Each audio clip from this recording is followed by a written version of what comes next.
What is going on, everybody out there? We are exactly 2 weeks away from kicking off the Miami Hurricanes football season. It's going to be a doozy this year, one way or another, as always. We got the gang back together here, putting it ready to come at you and see what goes on. So what's up, Slim? Alex, we got T2Y joining us as well. How y'all doing? I'm great. Good. I'm doing good over here. There we go. The enthusiasm seems to be just like flowing out of you guys, just ready to ready to bust it out. So I mean, if we jump right into this thing, what do we know? What's going on? I think most of you probably know more about the roster and stuff like that than I do. So I'll let y'all take that one away. Well, this, according to a lot of people outside the program, for once, this seems to be the year that we hope to put things together. Mario been recruiting well in high school, brought in a lot of talent through the transfer portal, and got a favorable schedule lined up for hopefully some big things.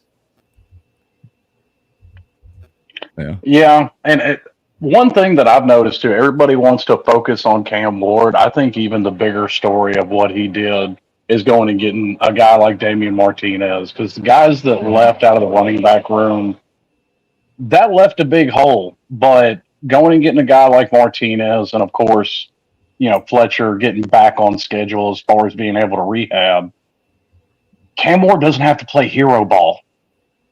Yeah. He doesn't have to carry this team on his shoulders. There is an absolute elite running game that is going to help this team out and help him out specifically. Yeah, I must say, I'm more impressed by the growth of Emory Williams, because a lot said about Cam, but Emory Williams absolutely stepped it up this fall and spring. So he's the one I'm looking forward to, because with Cam's style of play, I'm pretty sure we're going to see Emory, a couple times here and there. Hopefully that means in blowouts and not him being taken out of the game. Yeah. Hopefully. Yeah. Right. So who do you think's gonna be leading this show? Like, you all big pumped up on Cam? Well, of course. I mean, there wasn't a team in the country looking for a quarterback that didn't want him. Despite what they say. Don't let Florida State fans talk all this shit now after the fact. Cam was their first choice. They had to settle for the ukulele over there. Oh yeah, absolutely.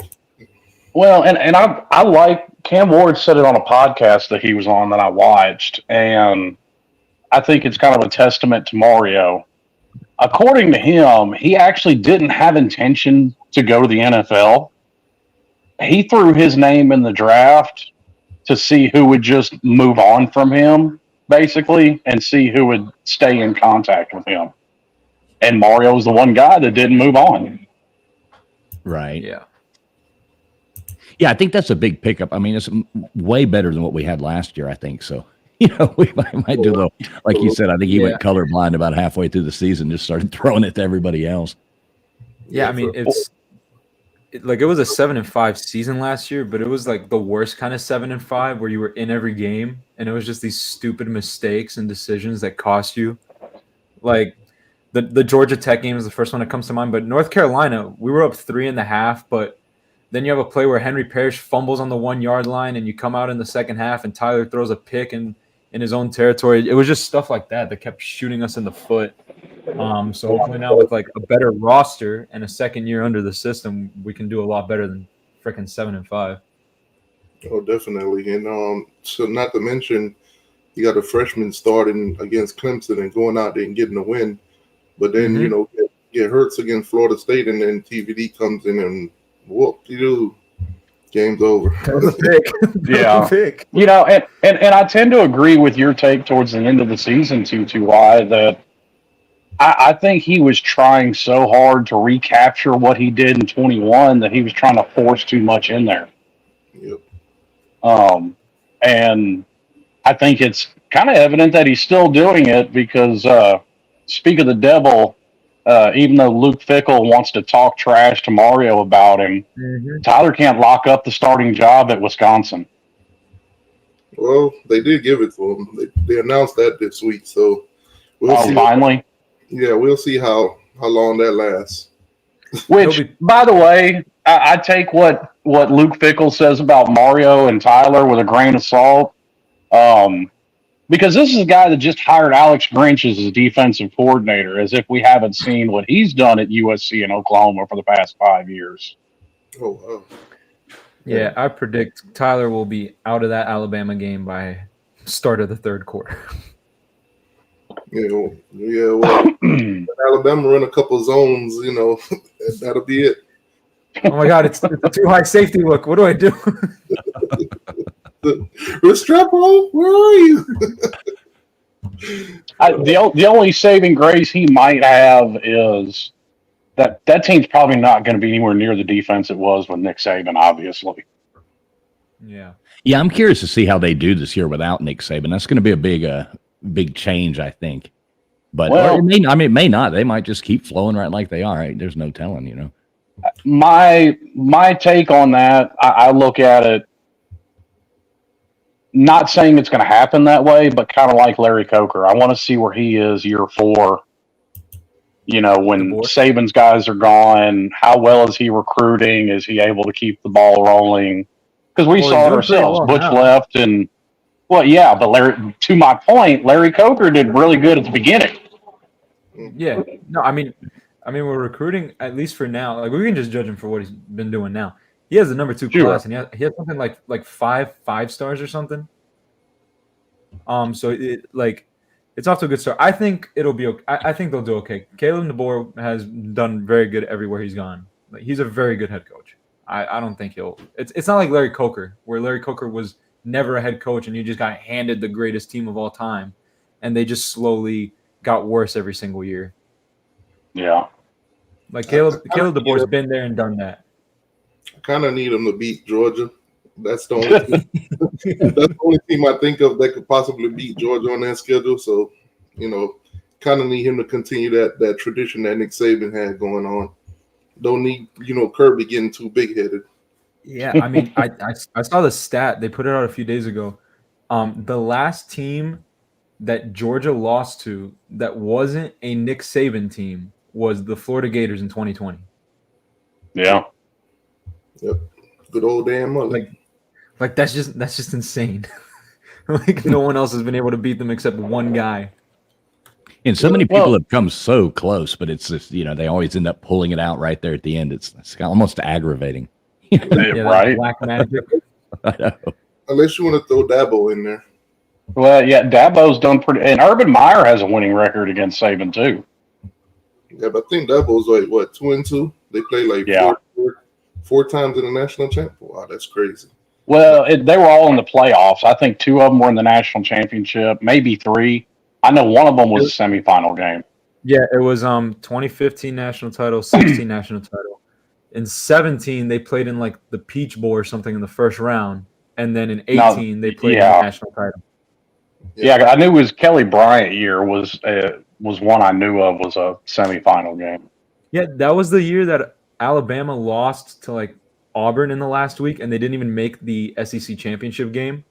Yeah. But because Wisconsin finished also 11-1 and they had a weak schedule, they got put in. Alabama got put in over Wisconsin, and Ohio State won the Big Ten at like 10-2 or something. Well, before we get too far in the weeds, I know we and a lot of fans have focused on the offensive transfers that came in. Who do you think is going to stand out as the defensive transfer that came in? Michelle Powell. Yeah, I agree. Yeah, I mean, from what we've been hearing from camp, he's been playing pretty damn well, and he has that experience coming over from Washington. Experience that was needed in that secondary. That's probably my biggest point of concern in the whole team. Not even that I'm going to call it a weak spot, but like my biggest concern is that secondary, because there's going to be so many young guys and unproven guys. I'm not even sure if it's the secondary as a whole. Like, I think we're probably fine at corner. It's safety specifically where I've got some concerns with inexperience. Yeah. Because Darryl Porter Jr. has plenty of experience, and you've got Brown has gotten plenty of experience since he's been there. Yeah. Yeah, and his brother, the walking pass interference, went over to Florida State, so we got better. I think another guy to look forward to seeing is Simeon Barrow. Yes. Yeah. On the defense, especially D-line. Gone. That should be something interesting to watch. Yeah, and granted, I know their highlights, but I watched his highlight reel from Michigan State. Dude's a problem. Kid out of South Carolina. Actually, there's in a lot of the Twitter spaces I run around in, there's a South Carolina fan that went to high school with him and has done nothing but talk him up this offseason about what a get we got. Now, I think somebody that's very good, I don't know how much playing time he's going to see, is Tyler Barron. Yeah, he's another one. Plus, Elijah Alston. Yeah, and then of course we get Akeem Mesidor back this year. Yeah, our D line's going to be back. Yeah, I mean, think how crazy it is. Akeem Mesidor was probably like our top guy 2 years ago. Obviously, he got injured last year, and he's probably going to be running like 2 deep or 3 deep this year. Yeah. Well, and as we know too, we've got concerns for the safety and secondary in general, but we saw it in 17. If your front seven is playing at an elite level, which linebackers I don't have a concern in the world about, they can mask some deficiencies in your back end. And even another guy that a lot of people's not talking about is C.J. Clark. He could do it this year too. So that D line is stacked. Yeah, I was very excited. And it's stacked for years to come after this last recruiting class. I think Tyler Barron came from Louisville, right?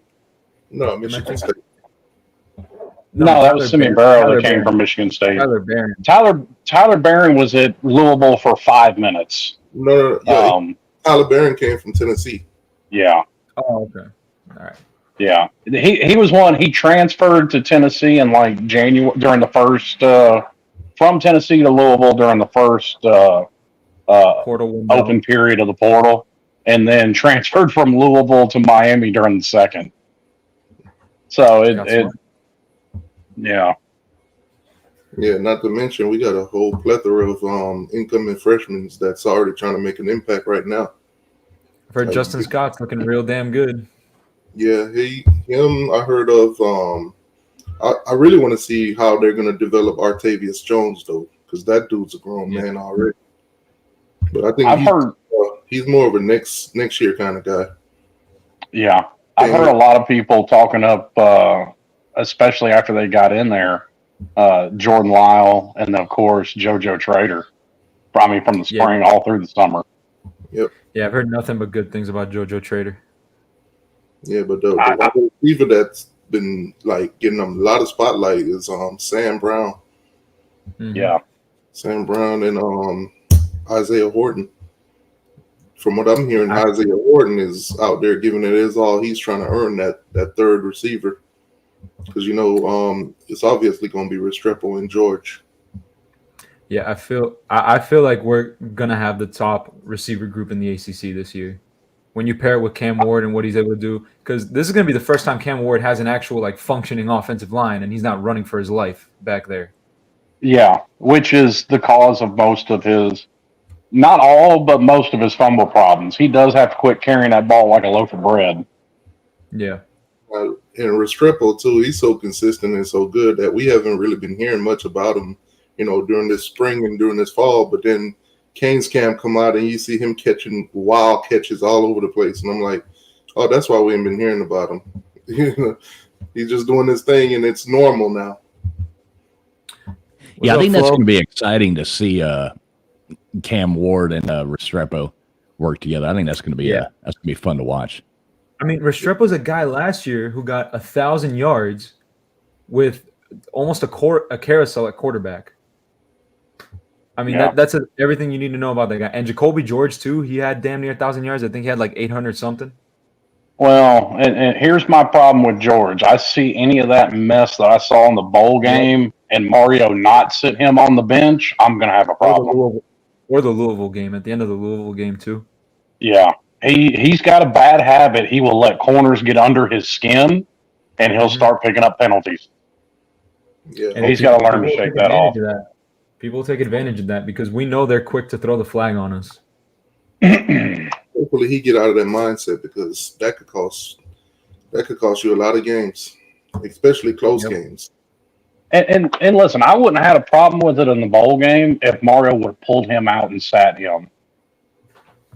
I really wouldn't have, because I mean, sometimes things happen. I ain't gonna get mad at you, because somebody got on your skin, you lost your cool. They're college kids. They're 20, 21 at best. But I put more of that on Mario for not pulling him out of the game. At least for a little bit. Set him down for a series, set him down for a couple plays, something. But you got to pull him out of that game. You can't let him sit out there and act a fool like that.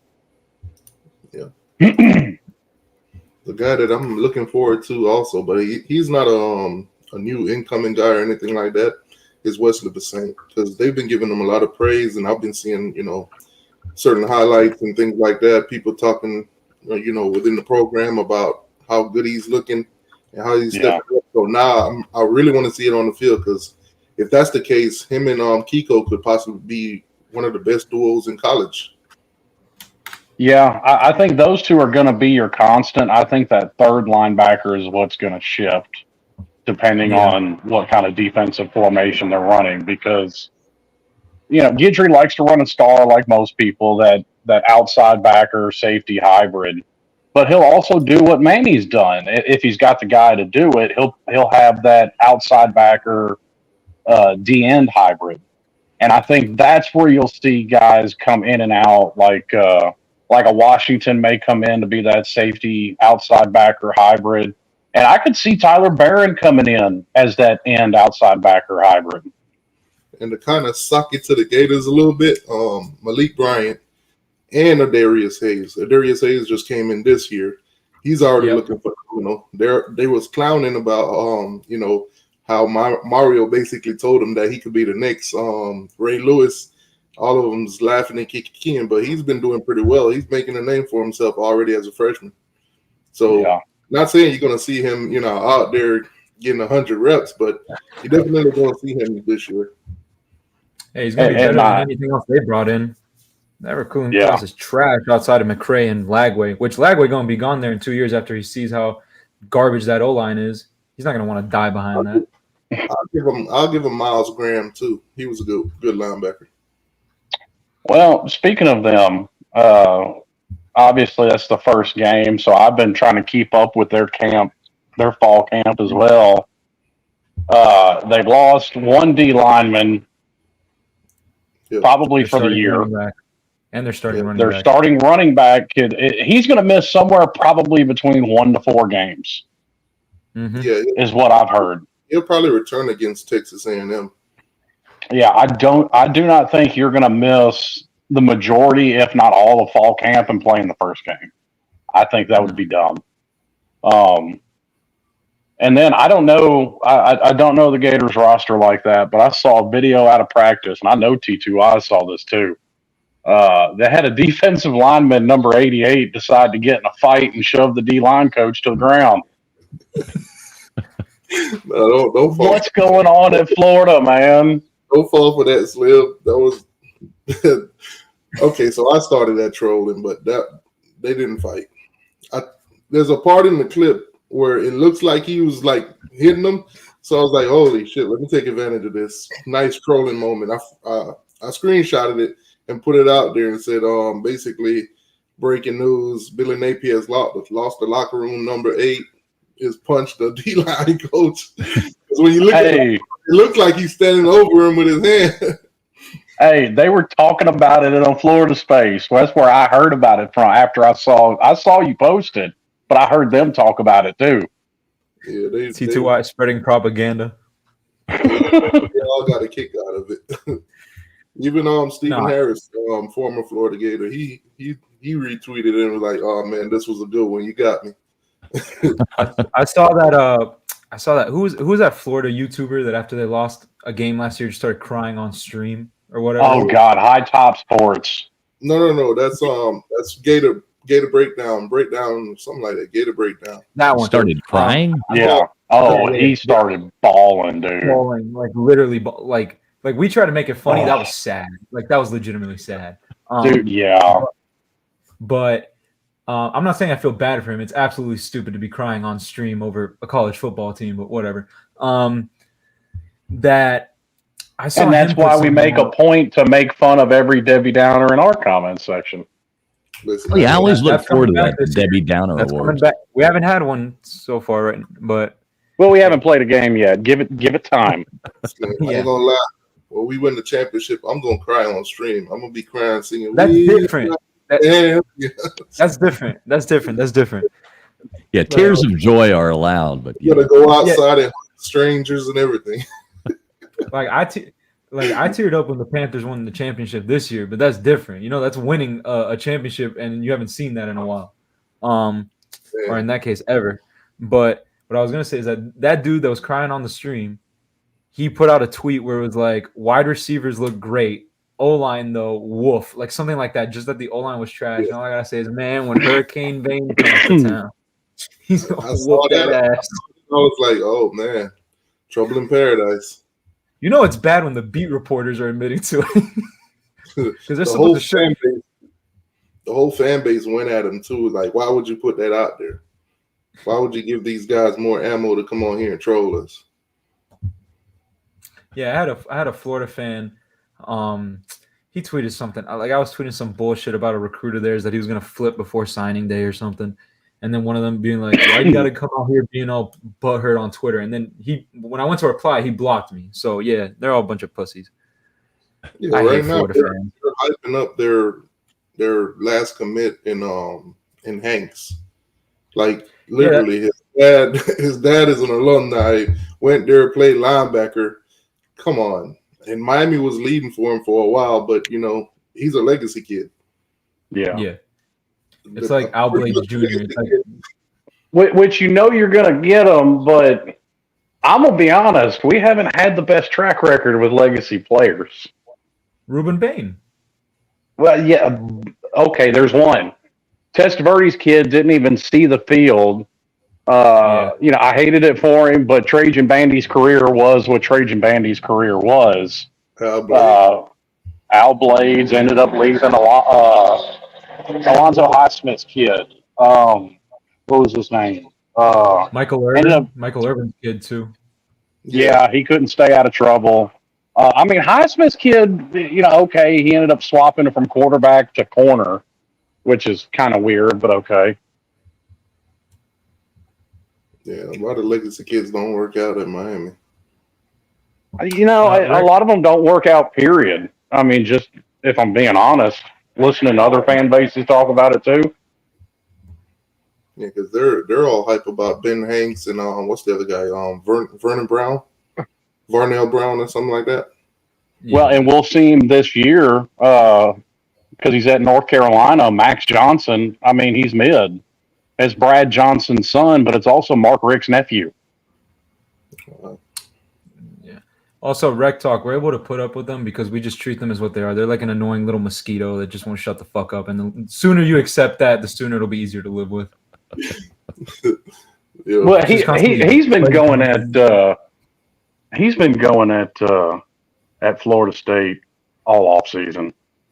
Florida State will not shut up about anything. They're talking about 13-0 as if they didn't get blown out. The worst loss in the history of bowl games ever.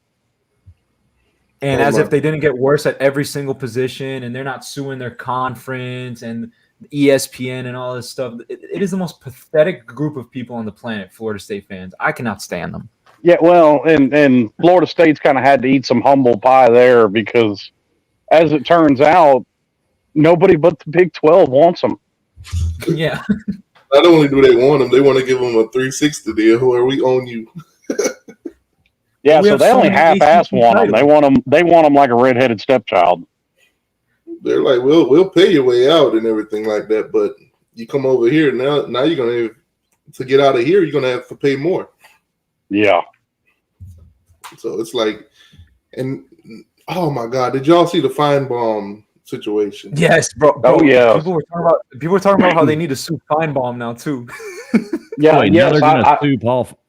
Yeah, they're suing Feinbaum next because Feinbaum said they're so dehydrated from crying all off season that they're gonna lose. Yeah, he said that he's looking at the top 10 and he's like, I don't know why Florida State's even here. They don't belong. I don't either. Then And he made it even worse and said, I don't see them finishing ranked at the end of the season. Yeah. Because that's what the conversation was about, is what top 10 or 25 team won't be ranked by the end of the season. And he just jumped straight on Florida State. It's like they've made themselves an easy target. Yeah. They've made themselves an easy target. They got a list of people that they really want to just snipe. Kirk Herbstreit's at the top of the list. Yeah. And now Feinbaum. Well, I mean, they've done it to themselves, because you bring in DJ, and I mean, at this point, we saw 2 years of him at Clemson. We saw a year of him at Oregon State. His numbers at Oregon State were basically identical to what they were at Clemson. DJ is what he is. Mm-hmm. Yeah, then you look at a guy like RG3. He puts out a whole tweet. Oh, everybody's talking about Florida State, don't know football, and blah, blah, blah. The next day, ESPN said, get the fuck out of here. Yeah, only Desmond Howard's got the clout to make dumb tweets like that. I saw when RG3 got fired, this other lady also got fired, and she's like married to a former Florida State football player, and people were, oh yeah, it's Christian Ponder's wife. Yeah, I saw someone being like, RG3 married to a former FSU track star. Christian Ponder's wife fired from ESPN. It's just a deep conspiracy of anti-FSU at ESPN. And everyone in the comments was like, yes, this is Hey, you know what? I don't approve of her choice of husband, but I mean, you got to put up with a bunch of dumb takes on ESPN. You can at least keep us something nice to look at around. And now you're going to get rid of that. Yeah. Man, that's tough. Yeah, ESPN, they've declined quite a bit from where they used to be.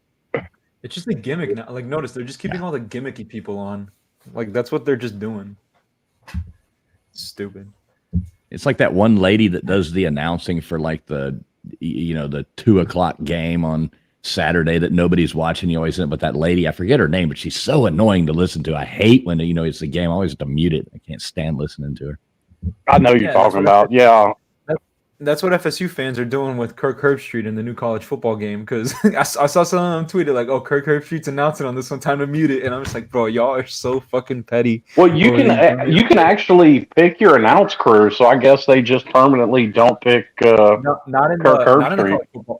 Not in the college football one. In Madden, you can. In college football, it's like if it's just like a regular game, like 2 6-6 teams or whatever, then it's just Reese Davis and all them. But when it's like the big game, like the game of the week or like a playoff game or something, then it's Kirk Herbstreit and Chris Fowler. Yeah. Well, so I'm saying, like, if you just set up your own game, like if I just wanted to go on there and play the Gators. Yeah, you can pick your announce crew. I think the most pettiest thing I seen from Florida State fans was Kirk Herbstreit was walking down the street with his dog, and they was like, "Can we call the police on him because that dog is not on a leash?"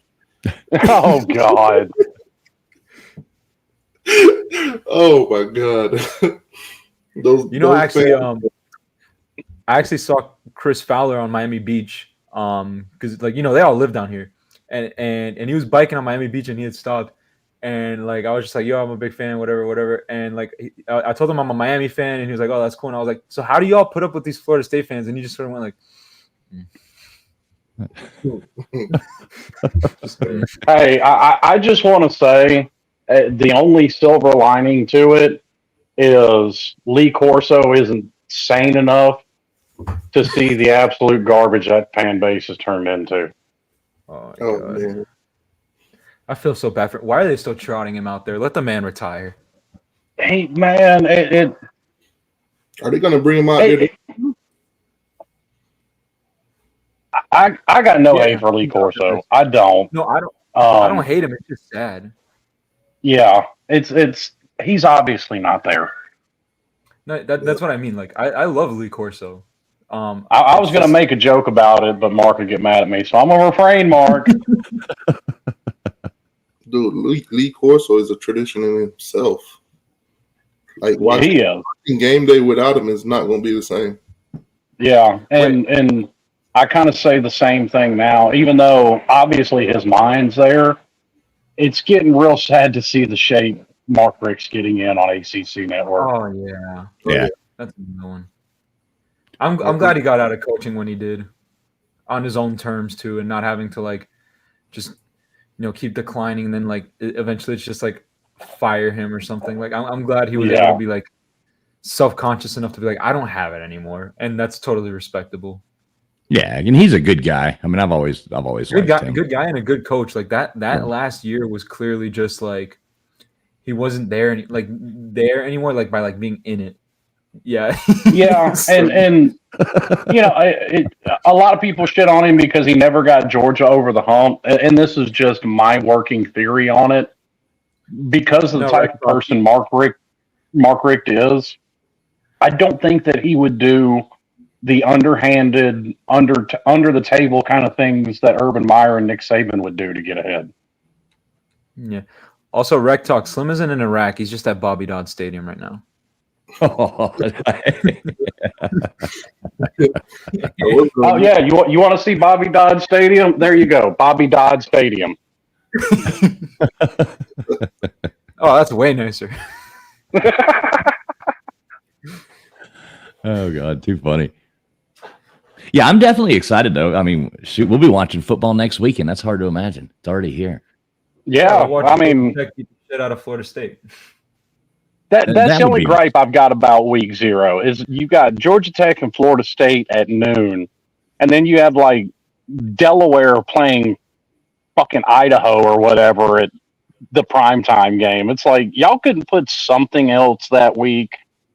Anything. You know what I thought about? When they had Miami and Florida that 1 week 0, and it was a night game. You had all day to look forward to. Yeah, that was cool. I thought about it like, as much as I hate Florida State, we actually need them to win this season because we don't want to end up in a predicament where we're right where they were last year.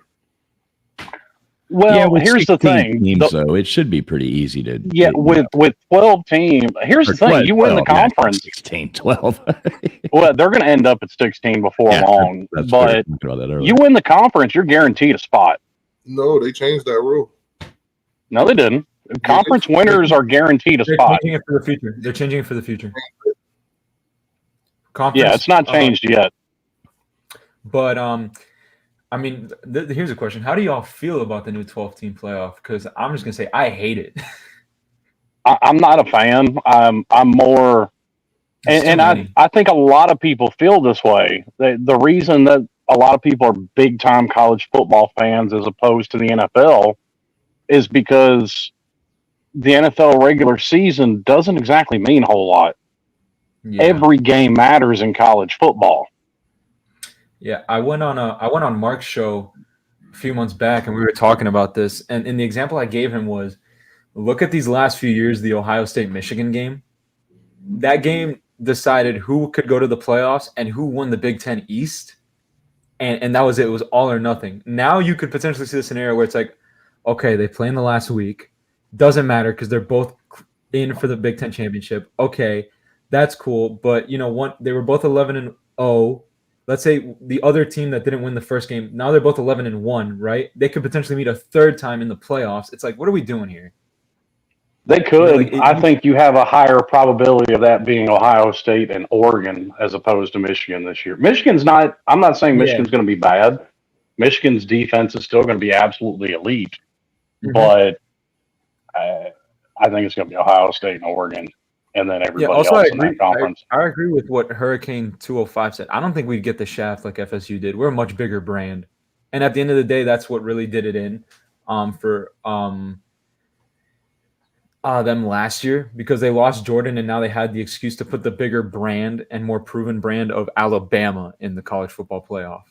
Well, I think it had a lot to do too. Don't tell me they didn't know that Saban was going to retire. I kind of think that had something to do with it too. Like his last go at it. He's got a lot of push in there. I'll add this to it too. With them going to this 12-team playoffs, I like it personally because over the years, the last, let's say 5 years, all we've been hearing is meaningless bowl games. Well, now the top bowl games will definitely be watched because they're playoffs. Like last year, you see Florida State didn't even take the Orange Bowl seriously. And that's a New Year's 6. Right. Yeah, but I don't think that's so much to do with the playoffs as much as it does with just the current culture in college football, because you could go back to the BCS and beginning of the playoff era. You weren't seeing the opt-outs like that at the rate that you are now. You didn't see it until the playoffs became a thing. And that's what I find funny. It is a unintended consequence of the playoffs. And for some reason, people are making the argument, which is completely beyond me, that more playoff games is going to fix it. I don't know how more, if something caused another thing to happen, I don't see how more of that something is going to fix it. That math isn't mathing to me. Yeah, I think 8 would have been a good number. Yeah, I feel like 8 would have been good, especially now that there's more parity. If you had told me 8 teams back in like 2018, I would have been like, "Are you stupid? It's just Clemson, Ohio State, Bama every year. Like, why are we going to go to 8 teams? 4 is perfectly fine." Like, now, I'll say this. I'm like glad now it's different. I'm glad they went to 12 instead of 8, because what would happen is at the end of the year you'll have all these teams with 1 losses in the top 10, and then now you're looking at it like, okay, who's going to get in? Who deserves it more? And we'll be right back where we started at with the 4 teams. I mean, how many teams is there normally with 1 losses in a year? Maybe like 5 or 6, 7 at max. With 8, they'd all be covered. I mean, a lot of times when you get to the lower ends of the top 10, 7 through 10, you see a fair amount of 2-loss teams in there. Okay, perfect example. Iowa was a 2-loss team. They wouldn't have stood a chance. Yeah. They wouldn't. Let's just be completely honest about it. At the very most, there's probably 3 teams that can win a national title in a given year. Yeah. Also, I don't know. I don't like the whole group of 5 automatic qualifier thing in there, because all that's going to do for me, honestly, is just be a bye week for that number 5 team. That's all it's going to be. It is. It's basically just going to be a bye week, but they get the added advantage of also being able to warm up a little bit. Well, that's not going to be the only one. I think one that a lot of people have overlooked in these discussions, and we've seen it with the way the committee has ranked them. If Notre Dame has a pulse, they're going to put them in. Yeah, 100%. No, before Notre Dame had to go 12-0. Now, if they just go 11-1, they'll be in, and we know Notre Dame's history in big games. So, we saw it in 2017. Notre Dame had 2 losses, and they were still at like number 7. So if you go back to last season and you look at it, the final rankings, you got Ohio State 11-2, Ole Miss 11-2, Missouri 11-2, Oregon 12-2. Yeah, that's after bowl games. That's after bowl games. So those are basically the teams that would have been saying, hey, at least Ohio State and Ole Miss, they finished 9-10. They would be saying, why does Missouri or Oregon deserve it more than us? Yeah, but again, that's after you have to look at it before the bowl games, how it all shaped out. Because Ohio State was 11-1, it was 10-2, I think. Okay, so before the bowl games, you had Georgia at 6 with 12-1. Then you had Ohio State 11-1. You had Oregon at number 8 at 11-2. Missouri 10-2. Penn State 10-2, Ole Miss 10-2, Oklahoma 10-2. So it's a lot of teams that would have been saying, "Hey, we deserve that 7 or 8 spot." Yeah, but you're still going to get that with that playoff. You're still going to get that because there's going to be teams with 2 losses or 3 losses at the end down there that it's going to be like, well, why did 10-2 Penn State get in, but us 10-2 Ole Miss didn't get in? Like what with the 12 teams, where you would eliminate it is, okay, you got the conference champions winners, which is 4 teams. And then you got, the Notre Dames of the world, granted that they do good. And then you got a group of 5 team. So you already got 6 spots laid out already. Yeah, so you have the rest of the country actually fighting for 6 spots. Yeah. Yeah. So obviously, more than likely, the SEC runner in there. More than likely, the Big Ten runner-up is going to be in there. You throw the rest of it to the Wolves. I think a lot of the years you'll probably have the runner-up or the team right there that didn't make it to the conference championship game. out of the ACC and the Big 12. I think you'll probably get 2 teams from those conferences. I could see 3 from the Big 10 and the SEC, and then Notre Dame in a group of 5. Yeah, I mean, I agree with what Harry says. Slim had it on the not Slim. Brennan had it on the screen for a second. No matter what, there will be controversy. No matter what, this isn't going to cure controversy. Well, yeah, there's going to be that 13th team that we should have made it in. Well, you see it in the NCAA tournament. The 65th team every year is going, "Oh, we deserve to be in." Yeah. All right. Well, I think that's enough playoff talk. Let's get into the schedule. Hey, we could talk about conference realignment or something, Yeah. We're a preview show, and we've barely talked about the damn team. We can talk about how the Southwest Conference needs to come back. We'll send Georgia Tech and Tulane back to the SEC. And I'll throw a shot at Florida. If Texas comes into the SEC and win it the first year, it took Florida literally 100 years to do it. That'll be Can we start a petition to bring back the Pac-12 solely for the reason to get Cal and Stanford out of the ACC? Because what the hell are you doing here?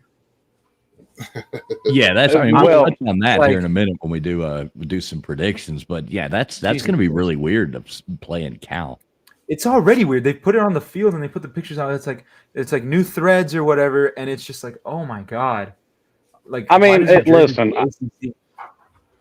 I actually think there's some potential for some real troll opportunities there because it's UC Berkeley.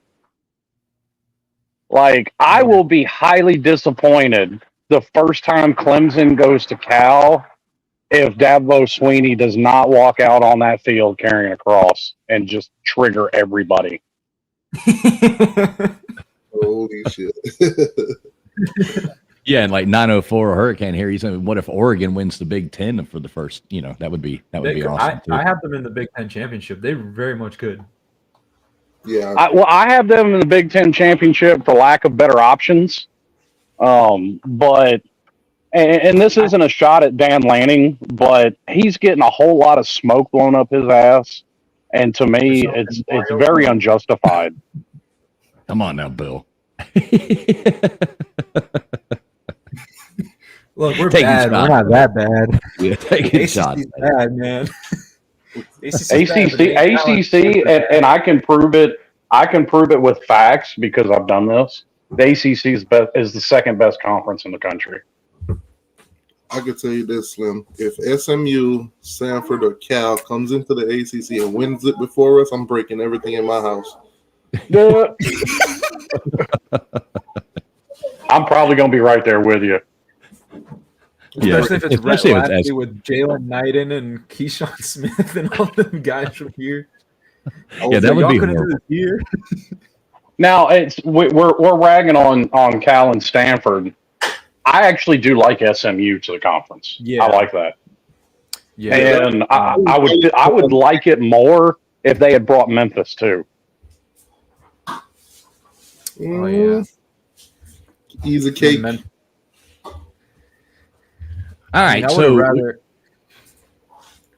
continue. Hold on, Slim. You think you slick? You're in Tennessee. That's why you want Memphis. Well, yes, but also look at Memphis's track record. When UCF was on their run, Memphis was right on their heels. Justin Fuente came out of Memphis. Mike Norvell came out of Memphis, and now you had a drop off after Norvell left, but that guy's got it right back up to where it was at. All right, let's get into this schedule. All right, so we want to do that. We want to make some predictions here and see what happens. Yes, sir. All right, so I'm gonna go ahead and pull these up. You got the schedule in front of you too, everybody? Yeah. I got it. Let me do this right, and give me 1 second here. All right, so we've got starting out at the lovely Florida. Yeah, you're gonna give America an enema. Gainesville, Florida is where you'd stick the nozzle. Yeah, I've been in Gainesville. It's probably the most disgusting city I've ever visited. Yeah, they say COVID's over. Still wear a mask. Hey, that goes for Tallahassee too. Tallahassee has their own STD and strain of the flu, so stay away. Allegedly, every other week, a Florida fan takes a bath. Some of them don't even know what a bath is. Yeah, it's bad when Ybor City looks nice compared to. Oh wow! Wow! That's a low blow. Oh, okay, Debbie Downer. What do we Debbie think? Downer award. Wait, we got a Debbie Downer fishing football. He's getting pissed off because we're ragging on. Hey, you know what? Fishing football is disqualified. He's not even real. Yeah, he's not a real person. That's a Chinese bot. Fishing ain't real, man. Fishing ain't real. Yeah, he's a Chinese bot. He's a Russian spy. Good to see you fishing. Either way, well, we'll put up with you. But so what do we think is going to happen with this game? I'll let y'all win. Go first. Win. I'm not even. Look, it'll be close because first game of the season, it's in Gainesville. No matter how disgusting or awful that place is, it's still a tough place to play, probably because it's so disgusting and awful. But it should be a win. The Gators are awful. They're going to win like maybe 3 or 4 games this year. Billy Napier's going to be fired on the runway somewhere. I don't know. They're just going to throw him out of the taxi or something. This is a win. I'm not even going to entertain this. I got this down to Miami 38, Florida 17. Wow. Okay, I was thinking more like 31-23. I was going to say 31-23. They don't have Earl Johnson. That's the only running back they had with some. ETN went to a real team. ETN went to a real team in Georgia. That's the match I'm waiting for. Blister Bill, they preseason ranking is 19. Yeah. I kind of disagree where they put us compared to Clemson. Clemson's a little bit higher, but I think Clemson's not going to. I think Clemson goes like 8-4 and 3 this year. Some of that is because Clemson is still a better roster on paper than us. No, they're not. Yes, they are. No, they're not. No, they're not. Going by recruiting rankings on paper, that is a better roster. Yeah, I'm not saying in practice it is. No. Also even then they're not. Dabo's lost a lot of talent to the portal, but he never replaced them. And now, that's actually not true either. I mean, for all the crap Dabo takes about not getting transfer players, he's got some of the lowest transfer out numbers in the country. Yeah, but nonetheless, you have out numbers that you're not replacing with equal or better talent. Also, they used to recruit with top 10, top 5, and now they're like outside of. They're still top 15. I'm not saying they're not a talented team. That would be a ridiculous statement, but. Like they're they haven't put out the team. They haven't put out the team talent composites for this year. So last year, the blue chip ratio, I think they did. No, I'm not talking about the blue chip ratio. I'm talking about the talent composite. Last year, according to the talent composite by 247, Clemson was the 5th most talented roster in the nation. We were 11th or 12th. Yeah, let me see if I can check that right now.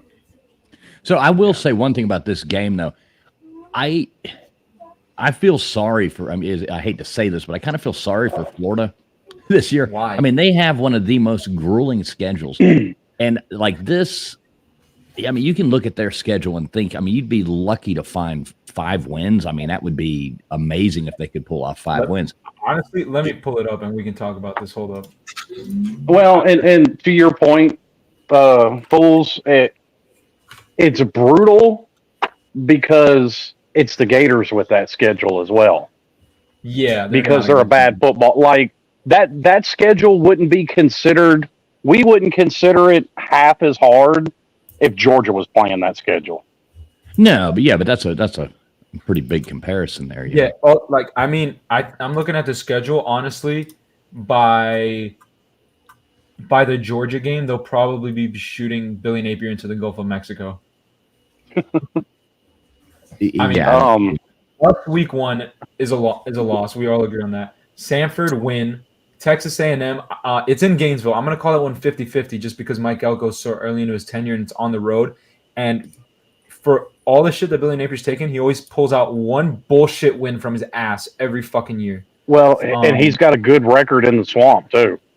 Yeah, I think they beat Texas A&M, so that's 2.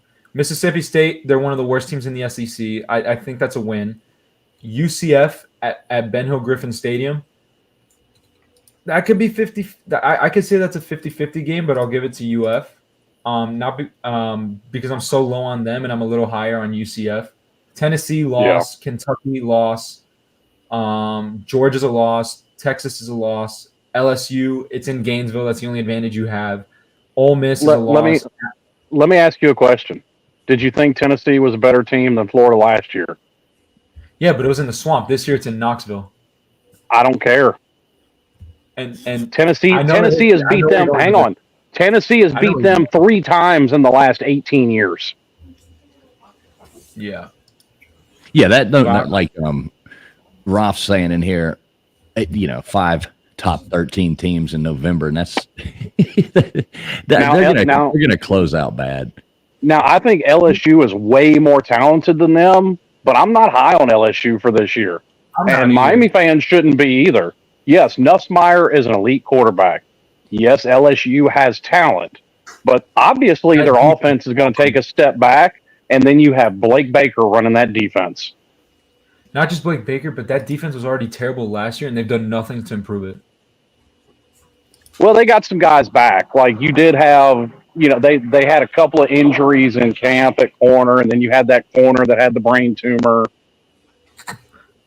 Look, just getting guys back from injury, they're going to be a little better than they were in the secondary last year. Look, I'm going to say something, and it goes well with the picture that Brennan has up. In that last 5 games, it is very likely they lose all 5 games. Do I think they will? No, I think they could beat LSU because it's in the swamp, and LSU is not going to be as good as people think they are.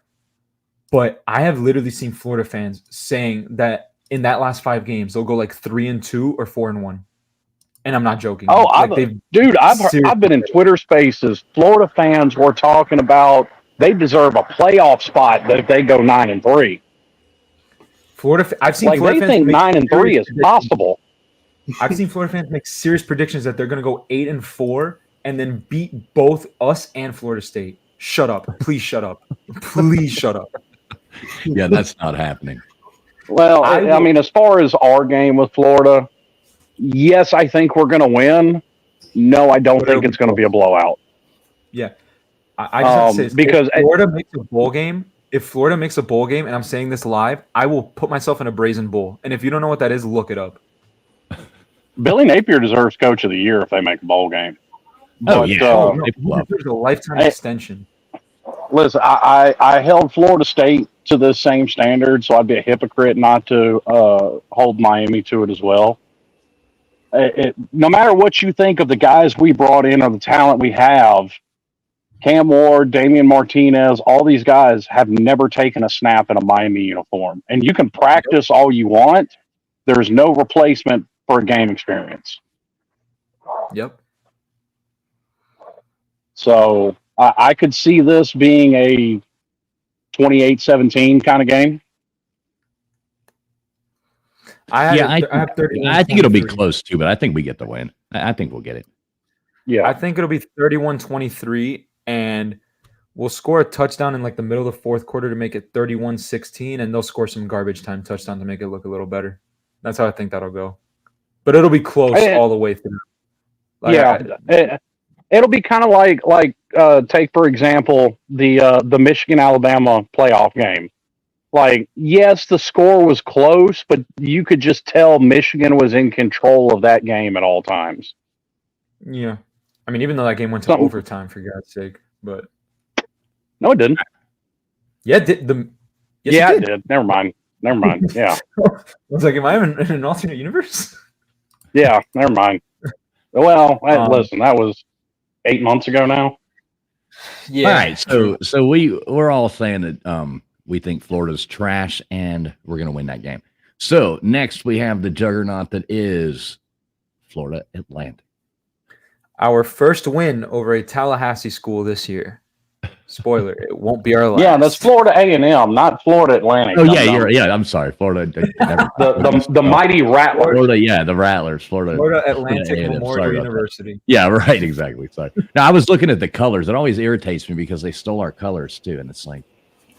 I mean, you have the same thing with. I'm sorry, 60 or 70 on them. Yeah, I could see us dropping a 70. I think everybody in a Miami uniform will get in that. They may even pull Shelton out of the stands and put him in the game at some point. T2, I thought you were going to say, I think we're dropping this game. I was about to say, yeah, I did too for a second. I was like, what? No, come on, man. Come on. We can't do that. Look, I know we lost to Middle Tennessee and FIU, but if we drop this game, I'm getting arrested because I'm going down there to drop Mario on his head. Look. I know we lost to Middle Tennessee and FIU, but we're not Florida and Florida State. We ain't ever lost to no FCS team, so no, we haven't. Okay, so I don't think we have a whole lot to say about this one. I'm pretty sure we're all going to give this one a W, right? Yeah. Oh, yeah. All right, so how about what do we got next? Ball State, isn't that right? Ball State replaces Notre Dame on our schedule this year. We would have had Notre Dame, but when they when they added those teams to the conference, they dropped Notre Dame from us this year. Yeah, we're gonna drag our balls across their head. This is a win. Yeah, Ball State's not a good team. I think we beat them in the same way we beat Miami of Ohio. I think instead of this one being like, I think instead of this one being like 70-6, this one will be like 56-10 or something, like 56-6. Well, I mean, T2I is actually spot on. Like, Ball State is probably right on about the exact same level as the Miami of Ohio. Well, Miami, Ohio was 38-3, but we're way better than last year. Also, Brendan, you were saying it's funny how FAMU stole our colors. Bethune-Cookman, who's their rival, stole FSU's colors. So it's just funny how that worked out. Oh, nice. Yeah. All right, so we're all giving this a W2, I would assume. Yeah. Yeah. All right, next up, here we go. South Florida. Loss. No, I'm joking. It's a win. Yeah, that's a win, and unlike Alabama, it's not going to be close. I think they'll put up some points because they got a good offense, and by points I mean like 21. Like I think this will be like a 48-21 type game, 42-21. I think you're underestimating the defense this year. I think it's just because they'll give us a little bit. I'm not saying like it'll be like 17-14 going into the half, but I think it'll be like, they score a late touchdown in the fourth quarter or two to make it a little more respectable on the backups. That's what I'm mostly saying. I got you. Yeah, we'll be in control of this game. 48. I like T2I's prediction a whole lot. Like I think this defense is. Everybody's focusing on the offense. I think the defense is being slept on. I'd say 48-21, 48-17 feels right to me. I'd be happy with that. I don't think they got the weapons to score 14 or even 2 touchdowns on us. Well, all right. Well, we'll wrap this up with a W as well. So, who we got next? Here we go. Yeah, this one, I think this is a loss. I don't. And it's not because I'm super high on Virginia Tech. It's just I have a bad feeling about this game. Friday night, Mario and this team always seems to lose one game that they shouldn't every year, or some years multiple games that they shouldn't every year. And until I see something different, I'm going to stick with that pattern. So I have this as the first loss of the year. I'm going to take it as a win. I'm going to get away from the PS, the post-traumatic stress. I think we have it together this year. I think the team came together. I don't see us dropping this game. I don't either. I think we win this one as well. Yeah, if this was in Blacksburg, I would agree with you. And because I'm a degenerate gambler, you happen to see a lot of trends in gambling. And there's a high likelihood that Virginia Tech is going to be ranked. So ranked teams on the road on a Thursday or Friday night, they just take L's. Yeah, this is a Friday game too. It is. Yes, they take L's. That's just what scares me. I just have PTSD with those Friday night games. We always seem to do bad in them. Hopefully, look, I'm not saying, and I see Bean laughing at me in the chat, and I see people being like, "No way, we're losing this game." I don't want us to lose this game. I want us to go 12-0. That would be ridiculous. Well, I mean, listen, Virginia Tech is not a pushover. That is a team that was one game behind us last year that is returning every but one starter. Mm-hmm. They got a good quarterback, good defense. I really like what's his name, Brent Pry. Is that the coach's name? Yeah. I like what he's doing over there. Virginia Tech's looking good, and again, I hope we beat them. I'm not hoping for a loss, but yeah. Yeah, I'm going with the W on this one too. I imagine that. Yeah. All right. I really hope after when we're doing the postgame show after this, y'all are clowning me saying I told you so. I really want that.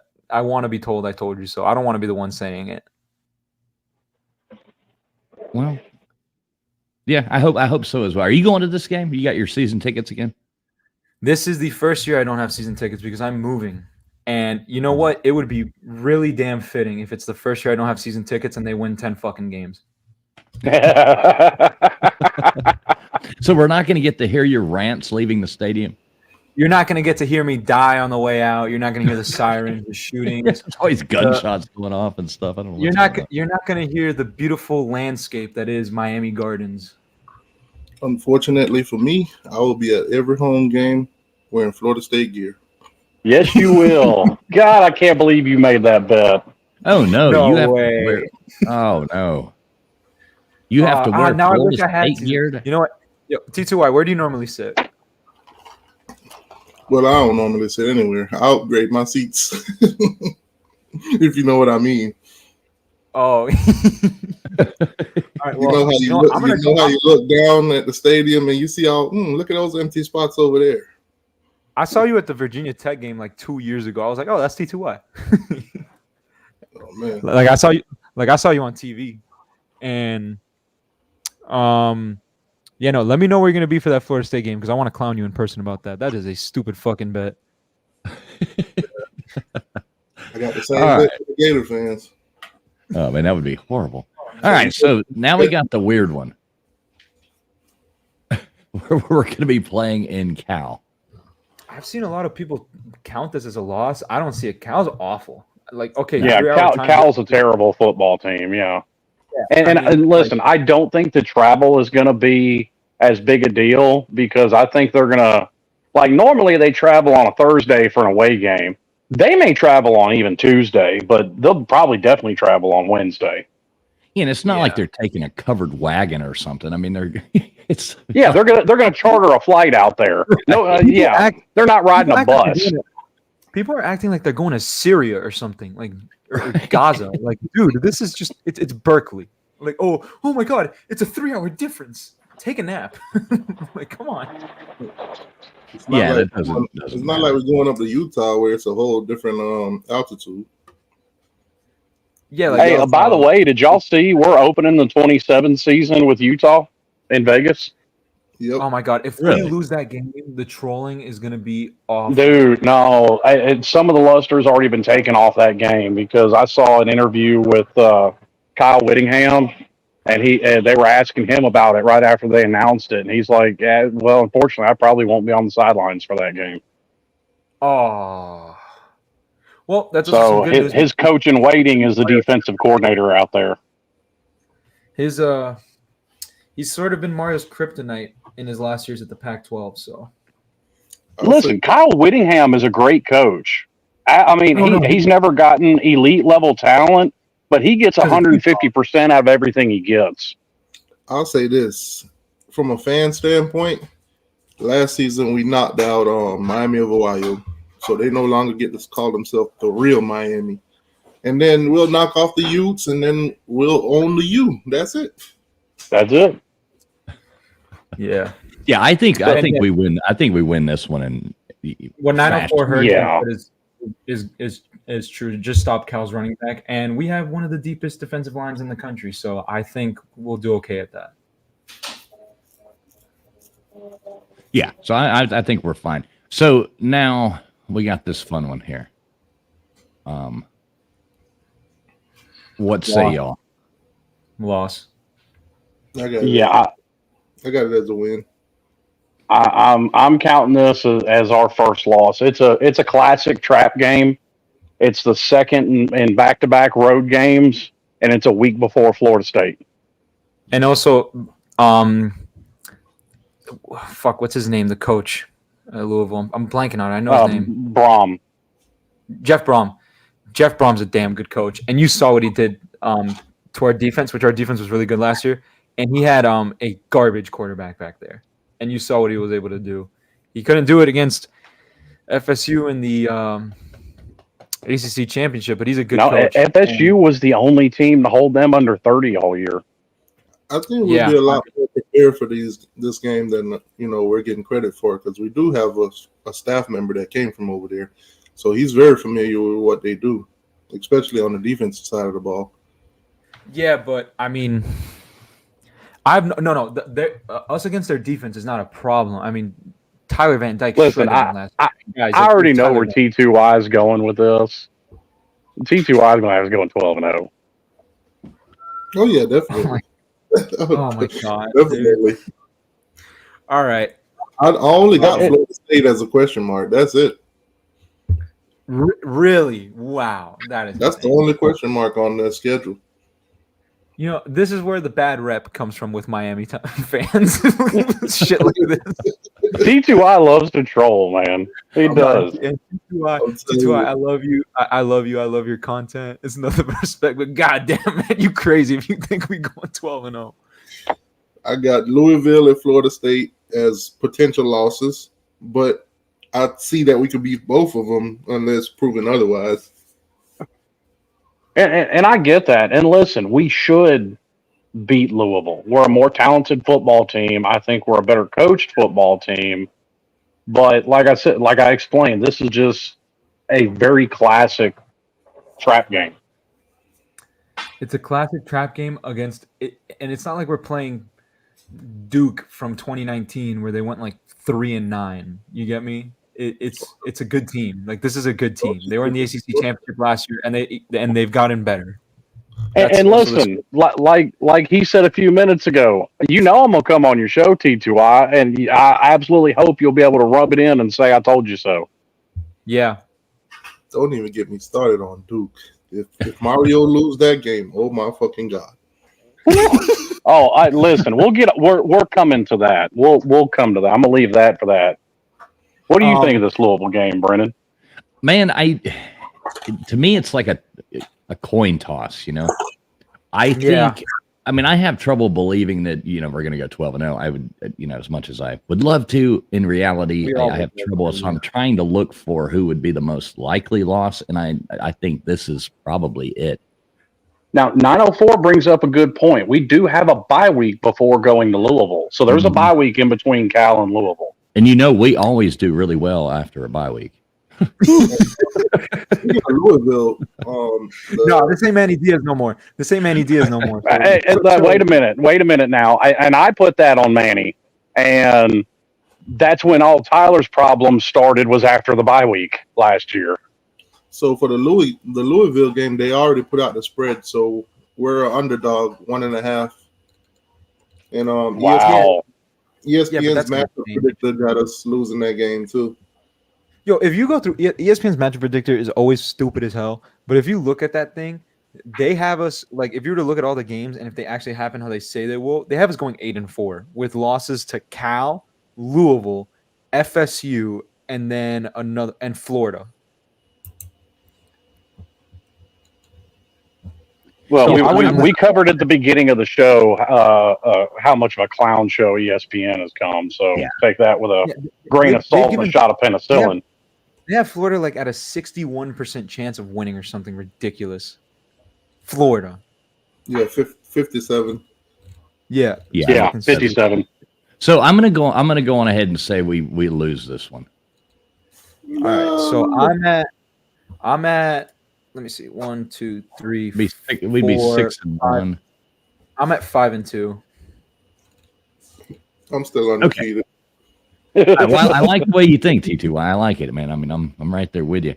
All right, so next up, your favorite team that you will be sporting their gear all season. This will be T2Y in the stands. Shout out to all of their fans. Shout out to all their fans for sending me that gear, because if not, I would not be doing it. Are they going to bring that white boy on that show pony out on our field, or what are they doing with that? No, that he doesn't travel out of Tallahassee except for special occasions. Good. They might fucking throw beer cans on him and shit. I would. I wonder if they're going to try to do something like that in Ireland. Like, that's a good question. I don't now what they usually do on the road games is obviously he goes, but the horse doesn't. So he just toodles his little happy ass out to midfield and throws his toothpick into the ground. Or maybe they'll use that mascot they use for the basketball game, the little horse. Yeah, you could probably put a mini horse on an airplane. You could do that. Be the cutest fucking thing you ever saw. What, like little Sebastian? Oh, man. Okay, so what do y'all think about this game? Win. I'm not going to say it's close a blowout. Win. It's a win. It's a win. They've gotten worse at quarterback, worse at wide receiver. Offensive line is still good, but they're distracted with everything going on around them. It's on the road. Well, listen, I don't care what they have going on. I don't care what they've lost or brought back. I mean, I've seen a 6-6 Miami team take Jameis Winston down to the wire. So this is going to be a close game, but I got Miami pulling it out. I think this game will come down to the trenches, and it's going to come down to time of possession. And whoever makes the one or two mistakes in this game going to lose it. Yeah, and if you're going by that logic, which I completely agree with, it's pretty much guaranteed that DJ is going to make more mistakes than Cam Ward. It just is. Yeah, DJ, look, FSU fans, I know you guys aren't the brightest bunch. That's why you go to FSU, but I need you to understand that DJU is not a good quarterback. I need you to understand, no matter how much you want to hype him up. I mean, he wasn't even your first choice. He was your backup. You settled for DJ. It's kind of hard to hype up a guy when you're hearing stuff out of practice like 13 straight incompletions. They're still doing it. And then you're watching their backup quarterback can't even complete a screen pass. Yeah, we saw what their backups did last year. Don't worry. We all saw that. See, people forget that Mike Norvell has had some stinkers at quarterback since he's been at Florida State. And I mean, let's be honest about it for a minute. You saw the year-over-year progression with Jordan Travis and that team. And I think with the way Mike Norvell is not doing the best in high school recruiting and really relying on the transfer portal, I think it's every 3 years is when you have to look out for Florida State to make a run. Yeah. I mean, because he's not – look, he's not Dion level where Dion has just completely ignored high school recruiting. He's like, hey, what's that? Except for like maybe one 5-star who's stupid enough to buy into listen, Mike Norvell is a football coach. Deion Sanders is a team mom with a whistle. Yeah. Hey, T2Y, Anthony has a question for you here. I don't know if you can see it on your screen, but he wants to know if when you made that bet, were you sober or how drunk were you when you made that bet? I had dollar signs in my eyes. Like, I mean, look, Mike. This is all I have to say about Mike Norvell's recruiting. I think he finished off with a worse class last year than Billy Napier, and Billy Napier lost half the damn class on signing day. That's all I need to say about Mike Norvell's recruiting of high school. Yeah, not to mention Billy Napier this year is dependent on a good year to get some recruits. Yeah.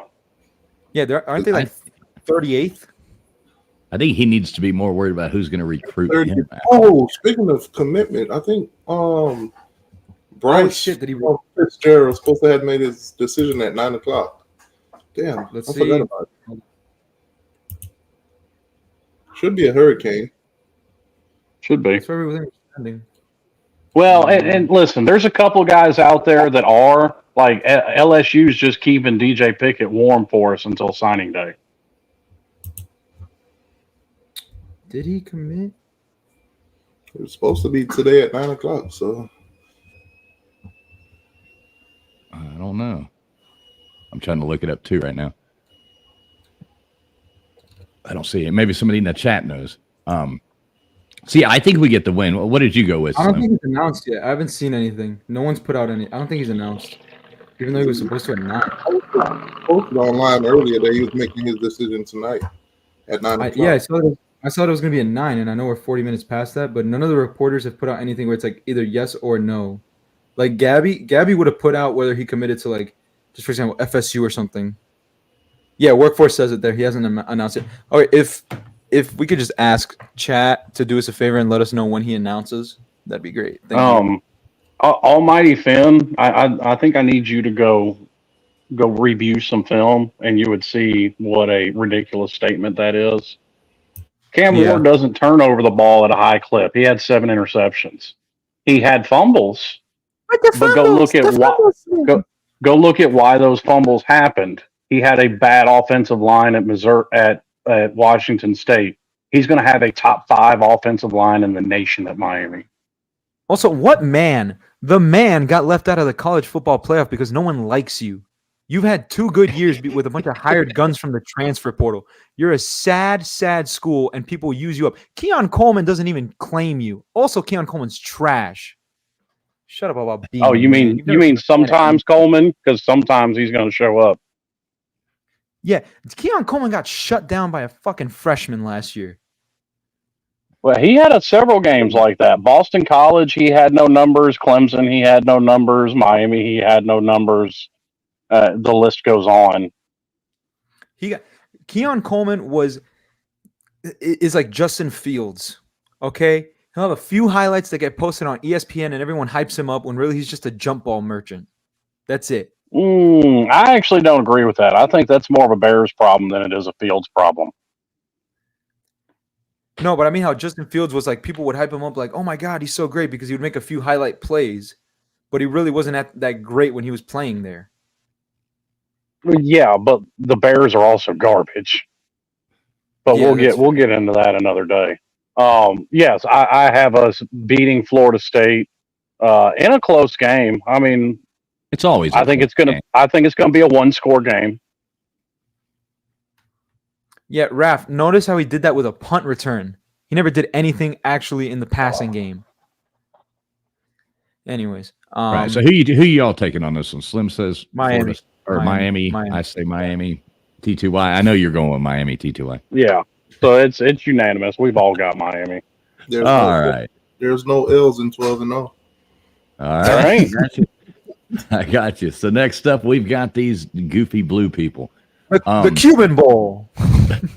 Yes, this is at least while these 2 coaches are here, this is going to be renamed the Cuban Bowl, and the winner of this game, the winner of this game, gets a cup of Cuban coffee and a Cuban cigar. We should up the stakes. You know how some teams they'll trade a trophy off every year when they play. We should just trade head coaches. So after whoever wins this game. Actually, that wouldn't work. Never mind. That wouldn't work. Never mind. That was a stupid joke. Yeah, Manny is fake Cuban. How do you grow up in Miami as a Cuban, son of Cuban immigrants, and you don't speak Spanish? He doesn't speak Spanish? Mario, no. Manny Diaz does not speak Spanish. I never trust a Cuban that doesn't speak Spanish. Hey, Mario, if you lose this game, please get on the plane with Manny. Yeah. I think we pull this one off. We win this. Yeah, they lost their quarterback. Their best defensive talent either went to the league or went with Elko to Texas A&M. Listen, I think Manny, at the very least, shut some people up. Manny is still an elite defensive coordinator. He proved that at Penn State. Holy crap. That's because he wasn't in charge of recruiting his own players, because we saw what happens when he recruits his own players. They're dog shit. He's good with other people's talent. Not necessarily. Who was an actual good linebacker that he brought in through high school recruiting that developed into anything? Well, okay. Well, hang on. In Manny's tenure, name me a linebacker he brought in that didn't blow a knee out. They all did. That's why Wesley Basaint is still here. I want you to think about this, though, Slim. Manny Diaz is responsible for Corey Flagg. He is. Hey, Corey Flagg got the game-winning tackle against Clemson. So I don't sun shines on a rabid dog's ass every once in a while, I guess. I don't want to hear anyone say anything good about Manny Diaz again when that asshole gave up the most rushing yards in a game in Miami history with North Carolina and the most passing yards in a game against Pitt in 2021 when Kenny Small Hands Pickett threw for 500 yards on us. Yeah, we won the game, but that's because of devil magic and Ashley. Don't even get me started with not scoring a single fucking point against LA Tech. Oh my God. Oh, that was horrible. Losing to FIU, losing to Louisiana Tech. Dude, I don't know what his infatuation. I don't know. Like, did Jaron Williams have some dirt on Manny or something? He was probably smoking weed with him. I mean, I think dude had some blackmail on him or something. Because I remember me and T2I talking about it. One of the silver linings to Dan Enos is he tried to sit him in that FIU game when he came in after curfew drunk, and Manny let him play anyway. Yeah. Workforce says it here. The fourth and long against North Carolina in his first year. 4th and long against FSU. Like, oh my God. Shoot, whatever. This is a win. We blow them out. This is by the a way. win too. This is a win. Blowout. Blowing the game against Florida. Yeah, blowing the game against Florida. We were up not only at the half, but going into the fourth quarter against Florida. We lost to Felipe. I'm taking a win. I'm taking a win on this one. No, Anthony. Grayson McCall is at NC State, not Duke. Manny got Malik Murphy from Texas. Hey, back up. I think the rest of the way is just a home run for us. Georgia All right. Tech. Well. So next up, we got these guys. C-Dog. Man, we should have beat last year. Here's a funny story about C-Dog. So the year before, when we beat them like 35 to something, 7 or something, I bet him $100. So the next season comes around, which was last year where we got cheated. I was like, "You want to bet another $100?" He's like, "Nah, I'm good." They won. hey, but C-Dog got 50 off of me. Hey, I gotta say, the first time I ever discovered C-Dog was last year, and it was the video he posted where he's there during the Bowling Green game, and he's just sitting. Oh God, dude! What's even better is the second one when he leaves in the fourth quarter and he's sitting on the bench on the side of the street right outside the stadium. Oh, I mean, I'm like, dude, do I need to call the suicide hotline or something? Jesus. I thought he was going to. C-Dog is hilarious. I love C-Dog. I love Rec too, but those guys. But C-Dog's absolutely hilarious, man. I think Georgia Tech would tell me jump off the top of the stadium. I think Georgia Tech will tell me everything I need to know once I watch them play FSU. Well, yeah. I mean, my 2 cents on Georgia Tech is I think their offense is going to be better, and I think that's why they might beat Florida State week 1. I think they'll at least keep that game close. If they beat them, we need to do a post-game show just for that. Well, here's going to be the problem with Georgia Tech, and I've talked to C-Dog and Rec about this. Their defense might be worse this year. Yeah. I mean, if it wasn't for Tyler Van Dyke giving them 3 interceptions, because we put up yards on them. We put up like 450 yards on them. We were moving the ball. Yeah, and they had a bunch of guys transfer out. They got some transfer ins.